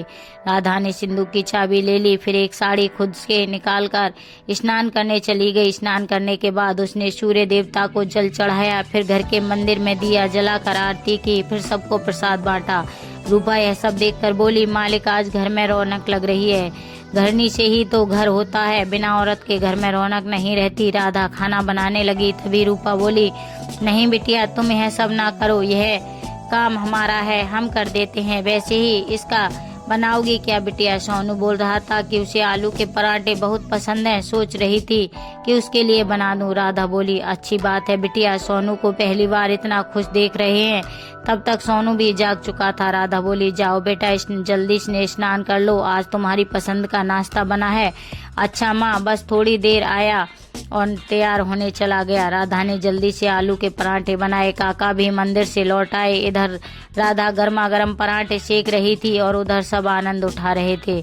बस सब खा ही चुके थे और राधा ने अपने परोसने के लिए थाली उठा ही ली थी कि तभी इतने में बूढ़ी महाराजन आ पहुंची। अंदर आते ही सबको खाते हुए देखकर बोली, यह क्या मालिक, दूसरी महाराजन रख ली है क्या? और इतना कहकर दनदनाते हुए अंदर चल पहुंची। कौन है री तू, और तेरी इतनी हिम्मत कि मेरी गैर हाजिरी में तू मीठी मीठी बातें करके इस घर में घुस आई? तूने क्या समझा सीधे सीधे मालिक को बेवकूफ बना लेगी? तू मुझे जानती नहीं, तेरा जीना मुश्किल कर दूंगी, मेरा काम छीनेगी, मेरे पेट पर लात मारेगी। करमजली, जहाँ से आई है वहीं लौट जा, नहीं तो मुझसे बुरा कोई नहीं होगा। राधा ने इतना सुना तो सन्न रह गई और बस उसकी आंखों से आंसू बहने लगे। सोनू ने इतना गुस्सा और गुस्से से बोल पड़ा, ओ गुलाबो दादी, यह मेरी माँ है और तू इनसे ऐसे बात नहीं कर सकती। तुम तो मुझे दूध में पानी मिलाकर देती थी और सारा दूध खुद पी जाती थी और मेरी दाल में घी भी नहीं डालती थी। रूपा बोली, गुलाबो काकी, तुम्हारी उम्र का लिहाज कर रही हूँ, नहीं तो यह जो तुम्हारी काली जुबान है और काला दिल है ना, तुम्हारे विनाश का वही कारण है। तभी गुलाबो गुस्से से रूपा से बोली, मैं तेरी जैसी नहीं हूँ कि तेरा पति मर गया तो देवर से विवाह रचा लिया, तुझे कोई लिहाज है कि नहीं? तभी सुरेश काका बोल पड़े, अरे गुलाबो, काहे लोगों की खुशियों में नजर लगा रही है? अरे कोई किसी के मिल जाने से खुश है तो तुझे क्यों परेशानी हो रही है? सबकी अपनी अपनी जिंदगी है, सबको अपने हिसाब से रहने दे। कैसी बातें कर रहे हो सुरेश? कोई मेरे पेट पर लात मारे, कोई मेरी नौकरी छीने और मैं कुछ ना बोलूं। गुलाबो गुस्से से चीख पड़ी। तभी सुरेश काका फिर से बोले, इस बिटिया ने कोई तेरा काम नहीं छीना, यह इस बच्चे को बेहोशी की हालत में मिली थी। यह मासूम इसे अपनी माँ समझ बैठा। यही भली चलाई किसी भी अनजान को वीर सिंह अपने घर में बीवी बनाकर ले आए और गांव वालों को पता ही नहीं। गुलाबो तर्क से हाथ मलते हुए बोली। जब अब वीर सिंह ने ना रहा गया, राधा पर घटिया इल्जाम लगाते ही बोल पड़े, काकी, अभी तक मैं सब बर्दाश्त कर रहा था, लेकिन अब तुम किसी पर भी बेवजह लांछन लगाओगी तो बर्दाश्त नहीं कर पाऊंगा। अभी इसी समय निकल जाओ मेरे घर से और आज के बाद अपनी मनहूस शकल मत दिखाना। तुम्हारा जितना भी पैसा बनता है तुम्हारे घर पहुंचा दिया जाएगा। गुलाबो काकी बोली, हाँ हाँ जाती हूँ। धौंस किसको दिखा रहे हो? सारे गांव को तुम्हारी करतूतें बताऊंगी कि पता नहीं किस औरत को तुमने अपने घर में रख लिया है। तभी सोनू बोल पड़ा, वो मेरी माँ है, मेरी माँ के बारे में कुछ मत कहो दादी। बड़ा आया माँ वाला, न जाने किसे उठा कर ले आया है, अभी गांव वालों को बताती हूँ। और इतना कहकर गुलाबो वहां से चली गई। इधर राधा की आंखों से आंसू रुक नहीं रहे थे। वह सोच रही थी, कैसी फूटी किस्मत लेकर पैदा हुई हूँ। उसने नाश्ता भी नहीं किया और कमरे में जाकर फूट फूट कर रो पड़ी। तभी रूपा वीर सिंह से बोली, मालिक सोनू के हाथों खाना भेजिए ना तो बिटिया खा लेगी। वीर सिंह ने थाली लगाकर सोनू के हाथ में भिजवा दी और सोनू से बोले, जाओ माँ को खाना खिला दो। सोनू थाली लेकर पहुंचा और राधा से बोला, माँ खाना खा लो, भूख नहीं है। राधा ने कहा, मुझे पता है माँ, तुम्हें भूख तो है लेकिन तुम खाना नहीं चाहती। तुम्हें दादी की बात का बुरा लगा है, लेकिन पता है माँ, वह बहुत बुरी है। वह तो सबको ऐसे ही कुछ भी बोलती रहती है। लो मेरे हाथ से खाना खा लो। मुझे भूख नहीं है, राधा ने फिर से कहा, लेकिन इस बार सोनू ने निवाला राधा के मुंह में डाल दिया और बोला, चुपचाप खा लो नहीं तो मैं रूठ जाऊंगा। और राधा ने नाश्ता खाना शुरू कर दिया। सोनू के हाथ से राधा ने नाश्ता कर लिया। यह वीर सिंह पर्दे के पीछे से देख रहे थे। सोनू का राधा के प्रति इतना गहरा प्रेम देखकर वीर सिंह की आंखें भर आईं और उन्होंने सोचा, यह तो इसकी सगी माँ भी नहीं है, फिर भी इन दोनों के बीच अटूट प्रेम है। काश यह माँ बेटे एक दूसरे से कभी अलग ना हो, लेकिन यह कैसे हो सकता है? राधा को तो कभी न कभी इस घर से जाना ही पड़ेगा। यह तो हमारे घर की सदस्य भी नहीं है, पता नहीं कौन है, और अगर कोई इसको ढूंढते हुए यहाँ आया तो राधा को तो वापस जाना ही पड़ेगा। फिर सोनू का क्या होगा? यह बेचारा तो माँ के लिए पहले से ही तरस रहा है, और अगर राधा भी चली गई तो बेचारा का ना जाने क्या हाल होगा। लेकिन अभी तो दोनों एक दूसरे को पाकर खुश हैं, बाद में बात का देखा जाएगा। वीर सिंह खुद को दिलासा देकर बाहर आ गए। तभी रिया दौड़ती हुई आई, सोनू सोनू कहाँ हो तुम? देखो मैं अपनी नानी के घर से वापस आ गई। सोनू ने रिया की आवाज सुनकर बाहर आकर बोला, तुम आ गई? चलो मेरे साथ अंदर चलो, तुम्हें कुछ दिखाता हूँ। क्या हुआ सोनू? ऐसा क्या दिखाना चाहते हो मुझे? बस तुम अपनी आंखें बंद कर लो। अच्छा बाबा, लो कर ली आंखें बंद। सोनू रिया को राधा के पास लेकर गया और बोला, रिया अब आंखें खोलो। रिया ने जैसे ही आंखें खोली, राधा को सामने देखकर हैरानी से पूछा, यह कौन है? पहचानो तो भला, यह कौन है? सोनू बोला, नहीं पहचाना? अब बताऊं भी यह कौन है? अरे पगली, यह मेरी माँ है। पता है नदी के किनारे पड़ी थी बेचारी, फिर डॉक्टर ने इलाज किया और ठीक होने पर मैं इन्हें अपने घर ले आया। ना सुंदर है मेरी माँ, खाना भी बहुत अच्छा बनाती है। अच्छा तो यह है तेरी माँ? सच में बहुत सुंदर है, रिया बोली। और फिर रिया बोली, मैं अपनी माँ को बता कर आती हूँ कि सोनू की माँ वापस आ गई भगवान के घर से। और इतना कहकर रिया वापस अपने घर चली गई। तभी वीर सिंह ने सोनू से कहा, बेटा रिया से क्यों कहा कि यह तुम्हारी माँ है? अब वह अपनी माँ को बता देगी और महाराजन काकी का उसकी माँ के साथ उठना बैठना है, पता नहीं क्या लगाई करे। क्या क्या बोले तेरी माँ के बारे में? सोनू बोला, महाराजन दादी सच में मेरी माँ को बुरा कहेगी। वीर सिंह बोले, पता नहीं बेटा, लेकिन गुलाबो काकी हमसे गुस्सा होकर गई हैं, इसीलिए कुछ पता नहीं है। सोनू बोला, लेकिन बाबा अब क्या करें? चिंता मत करो बेटा, जो होगा देखा जाएगा। वीर सिंह बोले, रिया अपने साथ अपनी माँ को राधा से मिलाने ले आई। देखो माँ, यह रही सोनू की माँ। सोनू कह रहा था, नदी के किनारे बेहोश पड़ी थी। सोनू ने डॉक्टर से इनका इलाज करवाया और फिर अपने घर ले आया। रिया अपनी माँ नंदनी से सब बात एक सांस में कह गई। अब नंदनी और रिया राधा के सामने थे। नंदनी बोली, सच में तुम सोनू की माँ हो? राधा बोली, नहीं बहन, मैं तो एक अनाथ हूँ। मेरे माँ बाबा तो बचपन में गुजर गए थे। चाचा चाची ने सहारा दिया, फिर शादी हुई, पति पुलिस में थे, वह शहीद हो गए और अब न चाचा चाची रहे और न ससुराल में कोई है। इसीलिए नदी में कूदकर जान देना चाहती थी, लेकिन मुझे क्या पता था कि मेरा भाग्य यहाँ मुझे सोनू से मिला देगा। बरसों से ममता के लिए तरस रहा है, अगर मैं उसको वह ममता दे सकूं तो इसमें क्या बुराई है। इतना कम समय में ही इसने इतना लगाव हो गया है कि लगता है यह मेरा सगा बेटा है। अच्छा हुआ बहन, मैं बहुत खुश हूँ। सोनू के लिए अनाथ को माँ मिल गई, इससे अच्छा और क्या हो सकता है। अभी मैं जाती हूँ, बाद में फुर्सत से बात करती हूँ।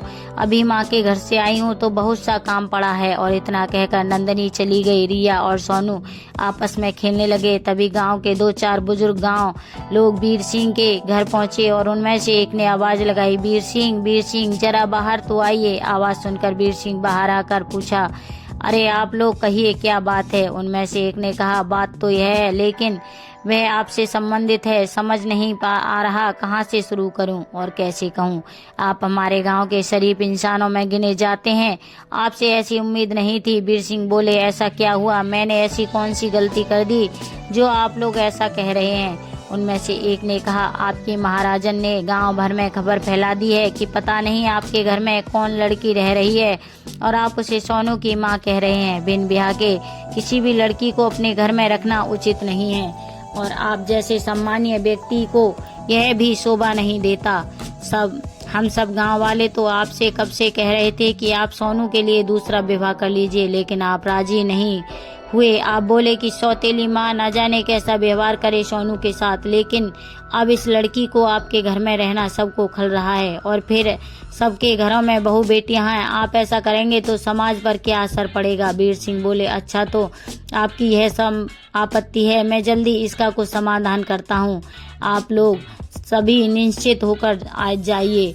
आप लोग तब तक कुछ जलपान ग्रहण कीजिए, मैं अभी लेकर आता हूँ। लेकिन उनमें से एक ने कहा, वीर सिंह, अब हम जब तक आपकी समस्या का समाधान नहीं हो जाता, हम आपके घर का जल भी ग्रहण नहीं कर सकते।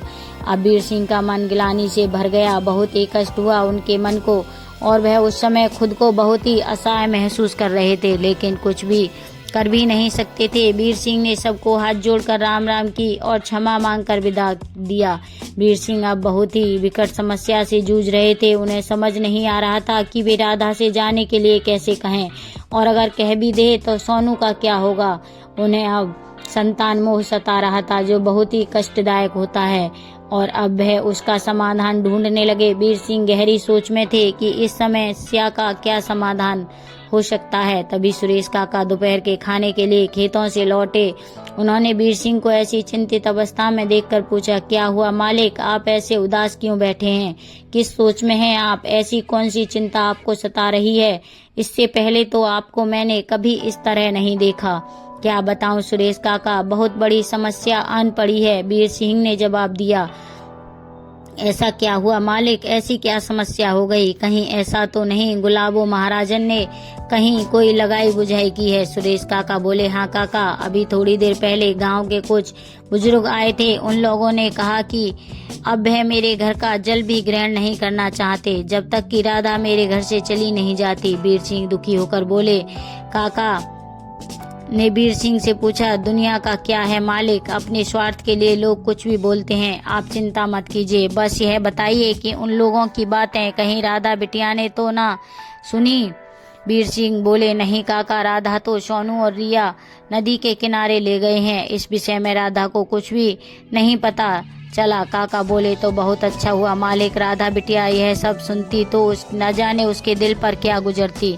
तभी राधा के साथ सोनू और रिया नदी के किनारे से वापस आ गए। घर में फिर से चहल पहल मच गई। तभी सुरेश काका बोले, बिटिया खाना बन गया क्या? हाँ काका, सब तैयार करके आ गई थी। अभी सबके लिए खाना परोसूंगी। तभी राधा ने कहा, चलो बच्चों, हाथ मुंह धोकर आ जाओ, खाना खाते हैं। रिया बोली, लेकिन सोनू की माँ, मैं अब घर जाऊंगी, बहुत देर हो गई है, माँ इंतजार कर रही होगी। तभी रिया की माँ नंदनी भी रिया को बुलाने आ गई। राधा बोली, चलो नंदनी बहन, तुम भी खाना खा लो। नहीं बहन, फिर कभी अभी तो मैं रिया को लेने आई थी, लेकिन बहन कल शाम को तुमने बातों ही बातों में बताया था कि तुम्हें दही वाली तली मिर्च बहुत पसंद है, लेकिन तुम्हें खाना बनाना नहीं आता। आज बनाई है, जरा चख लेती तो मुझे अच्छा लगता। राधा बोली, और क्या क्या बनाया है तुमने? नंदनी ने पूछा। बस ज्यादा नहीं, छोले, हरी धनिया की चटनी, बैंगन का भरता, तली मिर्च और बाजरे की रोटी, साथ में छाछ। राधा ने जवाब दिया, क्या बहन इतना कुछ बना लिया और कह रही हो कुछ ज्यादा नहीं? ऐसा करो, मुझे दही वाली तली मिर्च दे दो, बाद में फिर कभी तुम्हारे हाथों का खाना चखूंगी। नंदनी बोली, ठीक है, अभी लाई। इतना कहकर राधा ने अंदर से तली मिर्च लाकर नंदनी को दे दी और नंदनी तली मिर्च लेकर रिया के साथ घर चली गई। सबने दोपहर का खाना खाया और फिर सब अपने काम में लग गए। शाम होने को थी। रूपा शाम के बर्तन मांजने आ चुकी थी। सुरेश काका जानवरों को दाना पानी डाल रहे थे। तभी सामने नंदनी के घर में गुलाबो आई और आते ही नंदनी से बोली, कैसी हो नंदनी बहू, अब लौटी हो पियर से? ठीक हूँ काकी, अभी कल सुबह ही तो लौटी हूँ। आ तो गई हो, लेकिन कुछ पता है अपने पड़ोसियों के बारे में? क्या हुआ काकी, सब ठीक ही तो है? बेचारे सोनू को माँ मिल गई, कब से ममता के लिए तरस रहा था बेचारा, अब देखो तो कितना खुश है। और राधा भी तो उसे इस पर अपनी जान न्यौछावर करती है। किसी की नजर न लगे माँ बेटे के प्यार को। काहे का माँ बेटे का प्यार वीर सिंह की नजरों में खोट आ गया है। तुमने देखा नहीं, वीर सिंह से उम्र में कितनी छोटी है राधा, 10 साल का फर्क होगा दोनों की उम्र में। जवान लड़की देखी नहीं कि अपनी सारी मान मर्यादा भूल गए। तुम्हारी भी तो बेटी है, उस घर में जाती है, कल को उसके ऊपर इन सब बातों का क्या फर्क पड़ेगा? अभी तुम्हें जिंदगी का तजुर्बा नहीं है, इसीलिए तुम इन बातों को हल्के में ले रही हो। तुम ही सोच कर देखो, भला कोई भी अनजानी पराई लड़की वीर सिंह के घर आ जाती है और सोनू की माँ की पदवी दे दी जाती है, ऐसा कहीं होता है भला? क्या समाज कुछ नहीं होता, या समाज की रजामंदी कुछ भी मायने नहीं रखती? और उस लड़की का क्या है, उसके न आगे कोई न पीछे उसके प्रतिष्ठा पर नहीं, वीर सिंह की प्रतिष्ठा पर असर पड़ रहा है। बिन ब्याह के कोई भी लड़की किसी गैर मर्द के यहाँ कैसे रह सकती है? समाज थू थू कर रहा है वीर सिंह पर। गुलाबो इतना एक साथ बोल गई, लेकिन काकी लड़की तो भली है, किसने देखा? ऐसे भले लोग दुनिया में बहुत मिलते हैं और मतलब पूरा होने पर चलते बनते हैं। नहीं काकी, राधा तो ऐसी नहीं दिखती, शुरू में सब सीधे ही दिखते हैं। नंदनी बहू, अब मुझे क्या लेना देना, तुम्हारे पड़ोसी हैं, तुम्हारा व्यवहार तुम जानो, मैं तो चली अपने घर। और इतना कहकर गुलाबो आग में घी डालकर चली गई। तभी रिया बोली, माँ मैं सोनू के घर खेलने जा रही हूँ। नहीं अभी नहीं, तू कहीं किसी के घर खेलने नहीं जाएगी। लेकिन क्यों माँ? नंदनी गुस्से में बोली, मैंने कहा ना कि तू सोनू के घर नहीं जाएगी तो बस नहीं जाएगी। और फिर रिया का हाथ पकड़कर नंदनी घर के अंदर ले गई। यह सब रूपा ने देख लिया और अंदर जाकर वीर सिंह से कह सुनाया। वीर सिंह पहले से ही परेशान थे, अब और भी परेशान हो गए। वीर सिंह ने रात्रि का भोजन भी ठीक से नहीं किया और रात भर चिंता में सो भी न सके। दूसरे दिन जैसे ही राधा बाहर निकली, नंदनी दरवाजा बंद करके फौरन अंदर चली गई। राधा को नंदनी का ऐसा व्यवहार अच्छा नहीं लगा और वह मन ही मन महसूस कर रही थी कि राधा का मन किसी काम में नहीं लग रहा था। दोपहर होने को थी, तभी सुखदेवी गांव की कुछ बुजुर्ग महिलाओं और पुरुषों के साथ वीर सिंह के घर के बाहर आ पहुंची।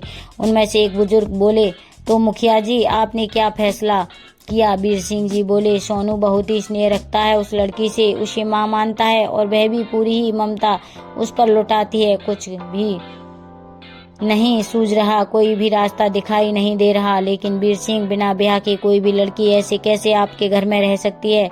समाज में रहकर आप ऐसा कैसे कर सकते हैं? उनमें से दूसरे बुजुर्ग ने कहा। तभी सुखदेवी बोली, बुलाइए उसे बाहर, हम लोग उस बात करते हैं। तभी सुरेश काका भी खेतों में से आ पहुंचे और रूपा पहले से मौजूद थी।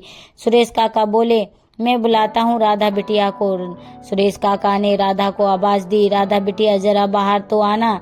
डरी सहमी सी राधा सर पर पल्लू किए हुए बाहर आई। सुरेश काका ने सबसे के सामने पूछा, क्या तुम इस बच्चे से सचमुच प्यार करती हो? राधा ने अपनी गर्दन नीचे किए हुए हाँ में अपना जवाब सिर हिलाया। तभी सुखदेवी बोल पड़ी, तो क्यों, क्या किसी भी राह चलती औरत को सोनू की माँ बनाकर इस घर में ले आओगे? पता नहीं कहाँ से आई है, कौन है। ऐसी बहुत सी बाजारू औरतें ऐसे ही घूमती रहती हैं, अपना मतलब पूरा होने पर पता नहीं कब बच्चे और वीर सिंह का गला काट कर चलती बने। अब वीर सिंह के बर्दाश्त के बाहर हो गया था। वह सबके सामने चीख कर बोले, बस बस बस भी करिए आप। कब तक एक मासूम विधवा पर कोई भी झूठे लांछन लगा रहे हैं? वह मेरे बच्चे की माँ है। अरे सालों बाद मैंने अपने बेटे को इतना खुश देखा है। आप लोगों को रिश्ते से ही मतलब है तो ठीक है। और इतना कहकर वीर सिंह अंदर गए और फिर गुस्से में तमतमाते हुए बाहर आकर मुट्ठी भर सिंदूर राधा की मांग में भर दिया और बोले, लो अब आज से यह मेरी ब्याहता है। अब तो आप लोगों को कोई कष्ट नहीं होगा। अब हो गई सबको तसल्ली। यही चाहते थे ना आप लोग? अब कृपा करके आप लोग यहाँ से प्रस्थान कर जाएं। अभी मैं ना तो कुछ सुनने और ना ही कुछ कहने के लायक हूँ। खुद को व्यवस्थित करना चाहता हूँ। और इतना सुनकर सब लोग चले गए। और उन सब के चले जाने के बाद पता नहीं राधा को क्या हुआ, ऐसे ही खड़े खड़े गिरकर बेहोश हो गई। रूपा भागकर आई राधा को उठाने के लिए। वीर सिंह भागकर अंदर से ठंडा पानी लेकर आए। रूपा ने पानी के राधा के चेहरे पर छिड़का। पानी पड़ते ही राधा को होश आ गया। होश आते ही राधा रूपा से लिपटकर फूट फूट कर रोने लगी और बोली, यह सब क्या हो गया? इसकी आशा नहीं थी मुझे। मैं तो बस बच्चे के साथ रहना चाहती थी। उसके साथ रहकर मैं अपने सारे दुख भूल भी गई थी। लेकिन यह सब तो जो हुआ पता नहीं क्या लिखा है मेरी किस्मत में। रूपा बोली, चुप हो जाओ बिटिया, अब रोने से कुछ होने वाला नहीं है। यह समाज है बिटिया, यहाँ लोग चैन से जीने नहीं देते। अगर वीर सिंह तुम्हारी मांग नहीं भरते तो ये लोग और न जाने कौन कौन से लांछन तुम पर लगाते। शायद यही नियति थी और यही उस ऊपर वाले की मर्जी थी। लेकिन इन सब बातों में मेरा क्या दोष? मैं तो सिर्फ सोनू की माँ बनना चाहती थी, लेकिन मुझे तो जबरदस्ती किसी की पत्नी बना दिया गया। यह कैसी नियति है? यह नियति है या मेरा फूटा भाग्य? राधा गुस्से से चीख पड़ी। राधा गुस्से से उठी और नल से एक बाल्टी पानी निकालकर अपने ऊपर उड़ेल कर बोली, काकी नहीं बनना मुझे किसी की पत्नी। लो धुल गया सिंदूर, मैं किसी की पत्नी नहीं हूँ और अब मैं इस घर में कभी नहीं रहूंगी। कल ही अपने घर लौट जाऊंगी। क्या हुआ, जो कोई सदस्य नहीं है मेरे घर में? कम से कम घर तो है, वहाँ कम से कम कोई मुझ पर लांछन तो नहीं लगाएगा। काकी बोली, चलो बिटिया, पहले तुम अंदर चलकर अपने कपड़े बदल लो। अभी तुम्हारा मन अच्छा नहीं है। अभी तुम गुस्से में हो, इसीलिए ऐसा कर रही हो। बाद में ठंडे दिमाग से सोचना। शाम का समय है, धीरे धीरे अंधेरा भी गहरा हो रहा है। लेकिन वीर सिंह के घर में रोज की तरह चहल पहल नहीं है। आज तो ना अभी तक घर में कोई रोशनी हुई है और ना रसोई में चूल्हा जला है। सुरेश काका भी अपना काम कर रहे हैं।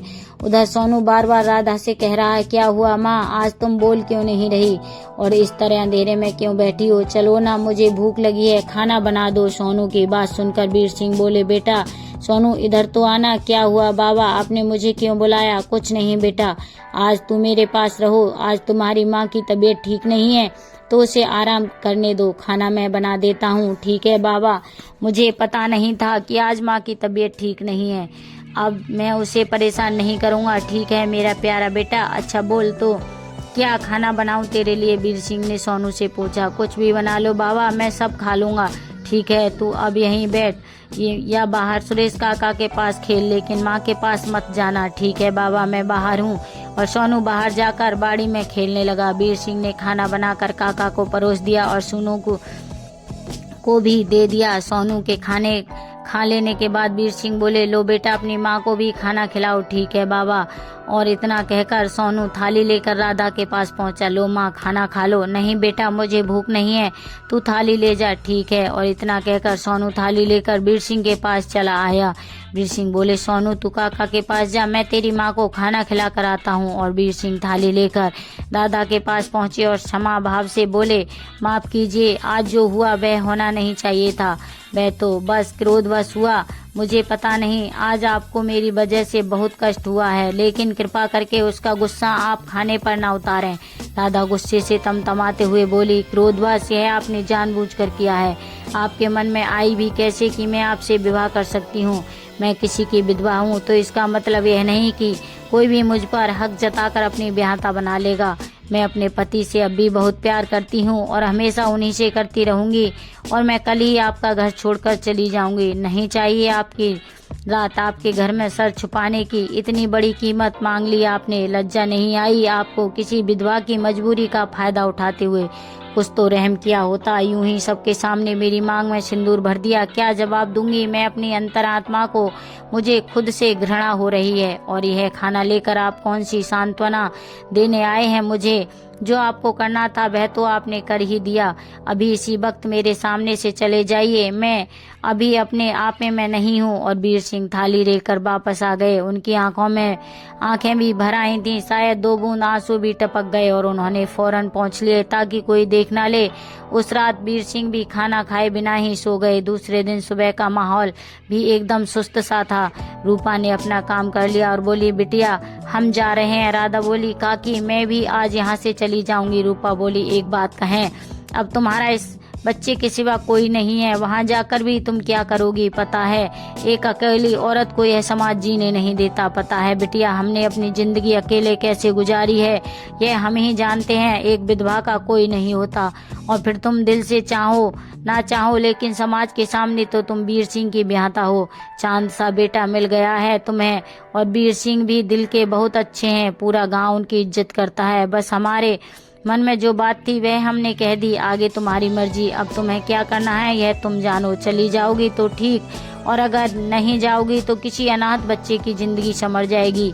अच्छा हम जाते हैं। और इतना कहकर रूपा चली गई। रूपा की बातें सुनकर राधा सोच में पड़ गई कि क्या फैसला ले। राधा सोच ही रही थी कि वहाँ न जाने कहाँ से तभी सोनू भागते हुए आया और बोला, माँ क्या तुम मुझे छोड़कर जा रही हो? नहीं मेरे लाल, मैं तुम्हें छोड़कर भला कैसे जा सकती हूँ? और तुमसे ऐसा किसने कहा? राधा ने सोनू से पूछा। वह बोला, वो ना रूपा काकी कह रही थी। रूपा काकी तो कुछ भी कहती है। चल मैं स्नान करके आती हूँ, फिर नाश्ता भी तो बनाना है। और ऐसा कहकर राधा चली गई। स्नान करके सूर्य भगवान को जल चढ़ाया और तुलसी के पौधे की पूजा की। तभी उसे रसोई में कुछ आवाजें सुनाई दी। उसने जाकर देखा तो वीर सिंह सुबह के नाश्ते की तैयारी कर रहे थे। राधा ने वीर सिंह से कहा, चलिए आप सब छोड़िए, नाश्ता मैं बनाती हूँ।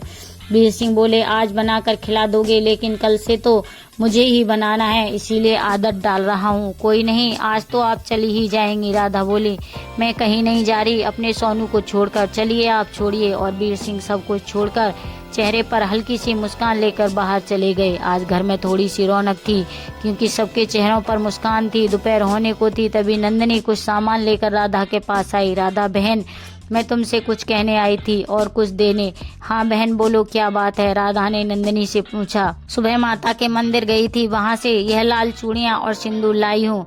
लाओ तुम्हारी मांग में डाल दूं और यह लाल चूड़ियाँ तुम्हारी कलाइयों में पहना देती हूँ ताकि अब से कोई तुम पर उंगली न उठा पाए। नंदिनी ने राधा से कहा। राधा दुखी होकर नंदिनी से बोली, लेकिन बहन यह सब मेरे लिए क्यों? अभी कल के सदमे से मैं उभर नहीं पाई हूँ और आज तुम यह सब लेकर आ गई।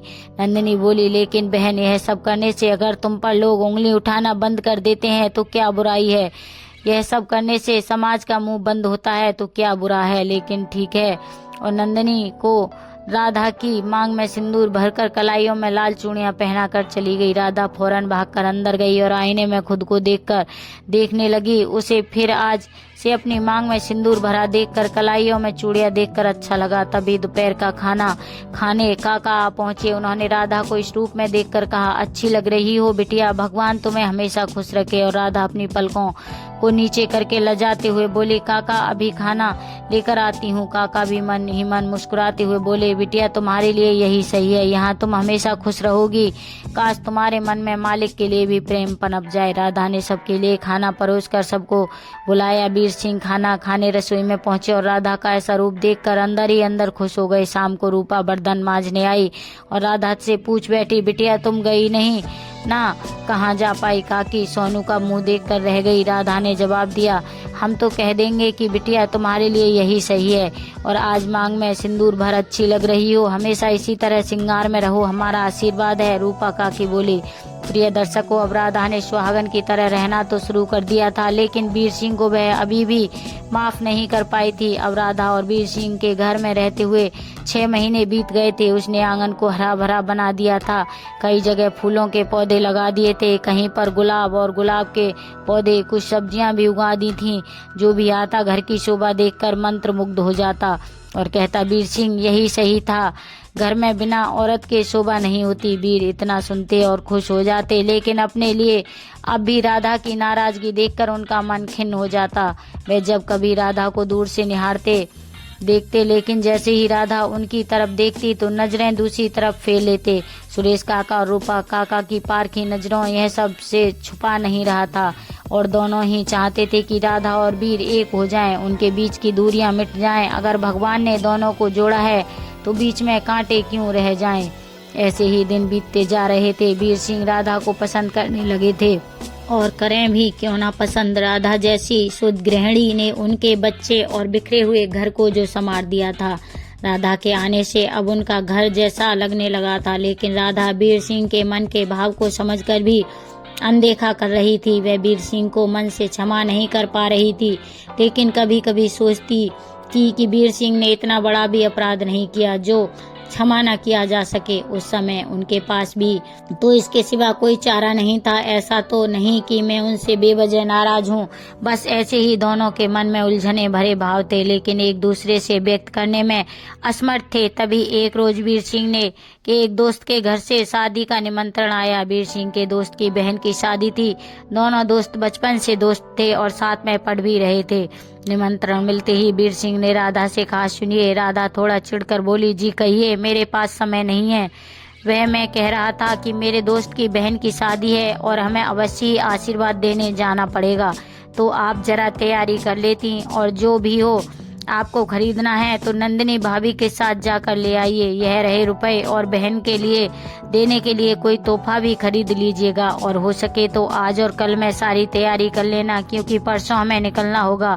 वीर सिंह ने राधा से कहा। राधा फिर तुनक कर बोली, ठीक है मैं सब कर लूंगी, लेकिन सुरेश काका का क्या होगा? उनके खाने के लिए खाना कौन बनाएगा? आप चिंता ना करो, मैं उनका कुछ न कुछ इंतजाम कर दूंगा। और उन्होंने नंदिनी को बुलवा लिया। नंदिनी बहन, हम लोगों को एक शादी में जाना है, तो क्या आप मेरे साथ खरीदारी के लिए चल सकती हैं? हाँ, क्यों नहीं, यह भी कोई पूछने वाली बात है, राधा बोली।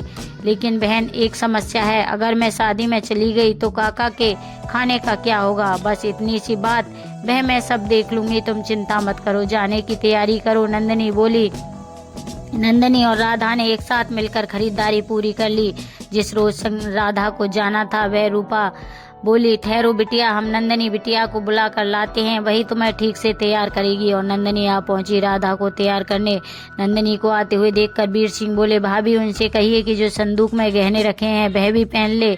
मैं कहूँगा तो नहीं पहनेंगी, लेकिन आप कहेंगी तो आपकी बात मान लेंगी। ठीक है भाई साहब, आप चिंता ना करें, मैं मना लूंगी। और कुछ भी कहना है तो कह दूं उनसे कि आपने कहा है? नंदिनी ने वीर सिंह से ठिठोली करते हुए मुस्कुराकर कहा। वीर सिंह अपने सर पर हाथ फेरते हुए शर्माते हुए बोले, कैसी बातें कर रही हैं भाभी? और इतना कहकर बाहर चले गए। नंदिनी ने राधा को तैयार किया और खुद ही देखकर बोली, लाओ तो जरा काजल का टीका लगा दूं, कहीं नजर न लग जाए। तभी सोनू और रिया भी आ पहुंचे। माँ, आज तुम कितनी सुंदर लग रही हो, रूपा भी बोली। कसम से बिटिया, बहुत ज्यादा सुंदर खूबसूरत लग रही हो, भगवान करे तुम्हारा श्रृंगार ऐसे ही बना रहे। वाकई में राधा का रूप आज देखने लायक था। तभी सोनू बाहर से वीर सिंह का हाथ पकड़कर अंदर लाकर बोला, देखो ना बाबा, आज माँ कितनी सुंदर लग रही है। वीर सिंह ने जैसे ही राधा को देखा तो कुछ बोल ही नहीं पाए, और बस एक तक राधा को देखते रह गए। सोनू फिर बोला, बोलो ना बाबा, माँ कितनी सुंदर लग रही है ना? वीर सिंह ने सिर हाँ में हिलाकर जवाब दिया। सोनू बोला, ऐसे नहीं बाबा, मुंह से बोलो कि सुंदर लग रही है। अरे हाँ, आज तेरी माँ बहुत सुंदर लग रही है। और इतना कहकर वीर सिंह बाहर चले गए। रूपा और नंदिनी ने वीर सिंह के भाव को बहुत अच्छे से पढ़ लिया था। कार में सामान रखा जा चुका था, बस सब निकलने ही वाले थे। बाहर जाकर राधा ने नंदिनी से कहा, अच्छा बहन चलती हूँ, काका का ख्याल रखना। और इतना कहकर राधा कार में बैठ गई। कार चल पड़ी अपनी मंजिल की ओर। थोड़ी दूर चलने के बाद सोनू राधा की गोद में सर रखकर सो गया था। और अब राधा का भी बार बार आंखें झपक रही थीं और यह सब वीर सिंह देख रहे थे। फिर से एक बार राधा की आंखें झपकी, लेकिन इस बार वीर सिंह ने अपने कंधे का सहारा देकर राधा के सिर को टिका लिया कि वह ठीक से सो जाए, और ऐसे ही सफर जारी रहा। थोड़ी देर बाद राधा की आंख खुली। उसने देखा कि वह वीर सिंह के कंधे पर टिकी है, तो झटपट अपना सर उनके कंधे से हटाकर वीर सिंह को घूर कर देखा। वीर सिंह भी मुस्कुराकर दूसरी ओर देखने लगे। अब शाम भी होने वाली थी और रास्ते भी पार हो चुका था। मुश्किल से 2-3 कोस बचा था। तभी राधा ने कहा, रोको रोको, कार रोको। वीर सिंह ने पूछा, क्या हुआ? मैंने मोड़ देखा, अभी मुझे उसे करीब से देखना है। वीर सिंह राधा की इस तरह की बचकानी हरकत देखकर हंस पड़े। वीर सिंह को अपने ऊपर ऐसा हंसना देखकर राधा चिढ़कर बोली, बढ़ाइए कार, अब मुझे कुछ नहीं देखना। वीर सिंह बोले, नहीं, अब तो हम मोर देख कर ही जाएंगे, चलिए उतरिए कार से। और सब उतरकर मोरों के झुंड को देखने लगे। अंधेरा गहराने तक कार शादी वाले घर मेहमानों को लेकर जा पहुंची। दरवाजे पर पहुंचते ही राधा ने अपना घूंघट थोड़ा लंबा कर लिया। वीर सिंह अपने दोस्त राजेश से गले मिले और बड़े बुजुर्गों के चरण स्पर्श किए, और राधा ने भी बड़ों के चरण स्पर्श किए। राजेश बोले, अरे मित्र, यह सब कब हुआ और हमें बताया भी नहीं? वीर सिंह बोले, बहुत लंबी कहानी है मित्र, आराम से बैठकर सुनाता हूँ। कुछ महिलाएं राधा को अपने साथ अंदर लेकर चली गईं और वीर सिंह अपने मित्र राजेश के साथ जा बैठे। वीर सिंह ने जलपान ग्रहण किया, करते करते सारी कहानी कह डाली। राजेश बोला, अच्छा तो यह सब अचानक ही हो गया, लेकिन यह बताओ कि अब तो सब ठीक है ना? भाभी ने तुम्हें स्वीकार कर लिया या नहीं? तुमसे प्रेम करने लगी या नहीं? वीर सिंह ने उत्तर दिया, पता नहीं। राजेश ने पूछा, पता नहीं, इसका क्या मतलब? हाँ या ना? हाँ मित्र, कुछ पता नहीं। राजेश ने फिर पूछा, और तुम्हारी तरफ से? वीर सिंह बोले, यह भी पता नहीं, अभी पूरी तरह से उन पर निर्भर हूँ। जब सब कुछ बस अभी जिस दिन उन्होंने मुझे स्वीकार कर लिया तो मैं भी ना नहीं कहूँगा। मतलब आपको कोई ऐतराज नहीं? आप शायद भाभी को पसंद करने लगे हैं, राजेश बोले। और इसी दौरान इन्हीं दोनों का वार्तालाप जारी रहा। राधा को महिलाएं भीतर ले गईं। राजेश की पत्नी बोली, आओ बहन, संकोच मत करो, भाई साहब ने दूसरा विवाह भी कर लिया और हमें बुलाया भी नहीं। राजेश की पत्नी ने राधा को उल्हाना दिया, वो क्या है जीजी, सब इतनी जल्दबाजी में हुआ कि किसी को बुलाने का मौका नहीं मिला। राधा अपनी सफाई में बोली। तभी वीर सिंह के गांव से आने वाले मेहमान की पत्नी सुलेखा बोली, क्यों झूठ बोलती हो बहन? अचानक से सब कैसे हो गया? मैं आपको सच्चाई बताती हूँ। हुआ यूं कि यह नदी किनारे बेहोश सोनू को मिली थी और सोनू इन्हें अपनी माँ समझकर घर ले आया। जब गांव के बड़े बुजुर्गों ने वीर सिंह पर उंगली उठाना शुरू कर दिया तो एक दिन वीर सिंह ने गुस्से में आकर इनकी मांग भर दी। मर्दों का क्या है, और फिर अपने से 8 या 10 साल छोटी लड़की मिले तो कोई भी मर्द शादी करने को राजी हो जाएगा। तभी सुनंदा बोली, कैसी बातें कर रही हो बहन, बिना बात के किसी के बारे में ऐसे नहीं बोलते। जो भी हो, अभी है तो भाई साहब की पत्नी है। कोई किसी को मजबूरी में बहन बनाता है और कोई मजबूरी में पत्नी बनाता है। अब यह तो वही जाने, भला मैं कैसे किसी के मन की जान सकती हूँ। रहने दीजिए सुलेखा बहन, यहाँ सब कविता को आशीर्वाद देने आए हैं, शादी अच्छे से निपट जाए बस। सुनंदा बोली, अरे भाई, मुझे क्या लेना देना दुनियादारी से? वह तो मैं गलत को गलत और सही को सही कह रही थी। इतना कहकर सुलेखा वहाँ से चली गई। खड़े खड़े राधा की बड़ी बड़ी आंखों से आंसू टप टप गिरने लगे। फिर सुनंदा राधा से बोली, चलो हटो बहन, तुम भी क्या फालतू की बातें लेकर अपना मन खराब कर रही हो? लोग तो कुछ भी कहते रहते हैं, तो इसका मतलब कि तुम ताम उम्र इसी बात पर रोती रहोगी। चलो हाथ मुंह धोकर कपड़े बदल लो, बहुत भारी साड़ी पहन रखी है तुमने, इसमें काम भी तो नहीं करते बनेगा। कल जब बारात का समय हो तब फिर से इसे पहनकर अच्छे से तैयार हो जाना, और इतना सुंदर चेहरा उदास अच्छा नहीं लगता, जरा मुस्कुराओ तो। फिर सुनंदा की बात सुनकर राधा मुस्कुराती है और इसके बाद वह कपड़े बदलकर शादी के कामकाज में लग गई। खाना खाने के बाद पहले पुरुषों की और फिर बाद में महिलाओं की पंगत लगी। खाने के बाद सब फुर्सत में थे। तभी सुनंदा राधा से बोली, चलो बहन, बन्नी के हाथों में मेहंदी तो लगा दो। राधा खुश होकर बोली, हाँ हाँ, क्यों नहीं। तभी सुनंदा की सास वहाँ आकर बोली, कैसी बातें कर रही हो बहू, पता है यह पहले से विधवा थी और दूसरी शादी में भी ना पंडित था और ना फेरे हुए थे। कैसी शादी और कैसी विधि? मेरी बेटी की जिंदगी की नई शुरुआत होने वाली है, इसीलिए इसके हाथों में, ऐसी औरत के हाथों से मेहंदी नहीं लगनी चाहिए। यूं ही किसी गैर मर्द के घर में रह रही हो, और मुझे इनके गांव की सुलेखा ने सब बता दिया है। तब सुनंदा बोली, यह सब बीती बातें हैं माँ जी, जो भी हो, लेकिन अब यह वीर सिंह जी की पत्नी है। नहीं, यह सब मुझे नहीं मानती सुनंदा की सास बोली। यह सब सुनकर तब तक सोनू वीर सिंह को अंदर लाकर बोला, बाबा, इन दादी ने माँ के बारे में बुरा भला कहा और माँ की आंखों में आंसू निकल पड़े। तभी सुनंदा की सास बोली, क्या गलत कहा मैंने? ना पंडित, ना फेरे और ना बाराती, और फिर कैसी शादी? तब तक राजेश भी वहां आ पहुंचा। वीर सिंह उनसे बोले, क्षमा करना मित्र, मैं यहाँ अब एक क्षण भी नहीं रुक सकता। लेकिन क्यों मित्र? राजेश ने वीर सिंह से पूछा। जहाँ मेरी पत्नी का अपमान हो वहाँ मैं कैसे रुक सकता हूँ? मैं अभी इसी समय अपने परिवार सहित यहाँ से जा रहा हूँ। क्षमा करना मित्र, आप जब कहेंगे मैं आपके हर काम के लिए हमेशा तत्पर रहूंगा, लेकिन अभी आज्ञा दीजिए। उन्होंने राधा से अंदर से सामान लाने को कहा और उसी समय राजेश से हाथ जोड़कर माफी मांगी और कार में परिवार सहित जा बैठे। यह सब देखकर राधा के मन में वीर सिंह के प्रति प्रेम के बीज ने अंकुर का रूप ले लिया था। राजेश घर गुस्से में छोड़ तो दिया था, लेकिन रात का समय था और इतना लंबा सफर जो ही गांव छूटता जा रहा था, वैसे ही डर भी बढ़ता जा रहा था। डर सभी रहे थे, लेकिन एक दूसरे से व्यक्त नहीं कर रहे थे। भगवान का शुक्र था कि उस दिन उजियारी रात थी, मतलब चांद की रोशनी पूर्णतः धरती पर पड़ रही थी। लेकिन चाहे जो हो, रात तो रात होती है। कहीं उल्लू की आवाज डरा जाती तो झाड़ियों में सांप घुर्राने की सरसराहट सुनाई दे जाती। फिर भी सफर जारी था, क्योंकि रुकने का कोई भी फायदा नहीं था। तभी अचानक ना जाने कहां से 2-3 डाकू झाड़ियों से बड़ी बड़ी कटार के साथ निकलकर आए और गाड़ी रुकवाकर ड्राइवर और वीर सिंह को पकड़ लिया। तब डाकुओं का सरदार उनसे बोला, क्या क्या सामान है तुम्हारे पास, सब निकालो। तब वीर सिंह ने अपनी घड़ी, अंगूठी, चैन और बटुआ निकाल कर दे दिया। तब उनमें से एक डाकू बोला, गाड़ी में जो महिला है उसे कहो अपने सब गहने दे दे, नहीं तो अभी तुम्हारा गला काट दूंगा। यह सुनकर राधा गाड़ी से उतर कर आई और उन लोगों से हाथ जोड़कर बोली, ऐसा न कहें भाई जी, यह रहे हमारे सारे गहने और कृपया करके इन्हें छोड़ दीजिए। तब डाकुओं का सरदार बोला, तुमने हमें भाई कहा, बहन बिना गाली के हमसे कोई बात नहीं करता। तुम चिंता मत करो, हम तुम्हारा कुछ नहीं चाहिए, हम तुम्हें कोई भी नुकसान नहीं पहुंचाएंगे और हम में से कोई एक तुम लोगों के तुम्हारे साथ गांव तक छोड़कर आएगा, क्योंकि आगे और भी डाकू मिल सकते हैं। और फिर ऐसा ही हुआ। डाकुओं का सरदार अपने वचन का पक्का निकला और उसने अपने 2 साथियों को उन लोगों के गाड़ी के साथ में भेज दिया। फिर आधी रात तक सब घर पहुंच गए। राधा और वीर सिंह ने उन डाकुओं का शुक्रिया अदा किया और राधा ने उन डाकुओं को जलपान कराकर ही वापस जाने दिया। साथ में उन डाकुओं के साथियों के लिए भी बहुत सा नाश्ता बांध दिया।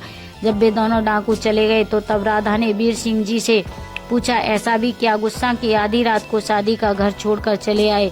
वीर सिंह बोले, था कुछ कारण, किसी का दिल जीतना था और अभी तक नहीं जीत पाया। किसी को सोनू की माँ कहने का हक भी पाना है और यह भी तो जानना था कि उसे मेरी कितनी चिंता है। राधा ने पूछा, तो क्या पता चला? वीर सिंह बोले, लगता तो है कि शायद कोई मुझसे थोड़ी बहुत हमदर्दी तो रखता है। यह सुनकर राधा शर्मा गई और बोली, कुछ नहीं। तब फिर से वीर सिंह ने राधा से कहा, आप भी तो अपनी जान जोखिम में डालकर गाड़ी से उतर पड़ी। राधा बोली, हाँ, मुझे भी तो किसी का दिल जीतना था ताकि मैं भी किसी को सोनू के बाबा कह सकूं। इस पर वीर सिंह ने कहा, तो बनोगी मेरे सोनू की माँ, करोगी एक बार सबके सामने मुझसे ब्याह? वीर सिंह ने राधा से पूछा और राधा शर्माते हुए वीर सिंह के गले से लग गई। आज दोनों के दिल एक दूसरे के हो गए थे और सोनू को सदा के लिए माँ का स्नेह मिल गया था। प्यारे साथियों, अब राधा और वीर सिंह की शादी पूरे गांव के सामने धूमधाम से हुई। अब राधा के जीवन में बस खुशियां ही खुशियां थी। वीर सिंह राधा से बहुत प्रेम करते थे। प्रिय दर्शकों, आज की कहानी यहीं खत्म होती है। प्रिय दर्शकों, तकदीर यह एक ऐसा शब्द है जो हमारी जिंदगी की हर राह के साथ चलता है। कभी यह हमें कैसी कठिनाइयों से गुजारता है कि जीना तक मुश्किल हो जाता है और कभी वही तकदीर हमारी झोलियों में खुशियों का समंदर भर देती है। तकदीर हमें बहुत कुछ सिखाती है, धैर्य, विश्वास, सहनशीलता और सबसे बढ़कर उम्मीद। राधा की कहानी भी कुछ ऐसी ही रही। यह कहानी हमें यही सिखाती है, तकदीर से कभी न रूठना चाहिए। जो आज हमारी आंखें आंसुओं से भरी हुई हैं, वह कल हमारी आंखों में चमक भी भर सकती है। तकदीर कभी भी किसी के साथ अन्याय नहीं करती, बस उसका न्याय समझने में वक्त लगता है। अतः जो होता है अच्छे के लिए ही होता है। तकदीर कभी हंसाती है, कभी रुला देती है और कभी जिंदगी के सन्नाटे भी गा देती है। कभी छीन लेती है तो कभी लौटा देती है, कभी अजनबी को भी अपना बना देती है। प्यारे साथियों, तो कैसी लगी आपको हमारी यह कहानी? अगर कहानी अच्छी लगी हो तो कमेंट बॉक्स में जरूर बताएं। तो आज के लिए बस इतना ही। मिलते हैं अगली किसी वीडियो में एक और नई कहानी के साथ। तब तक के लिए खुश रहें, अपना ख्याल रखें। हर हर महादेव। धन्यवाद।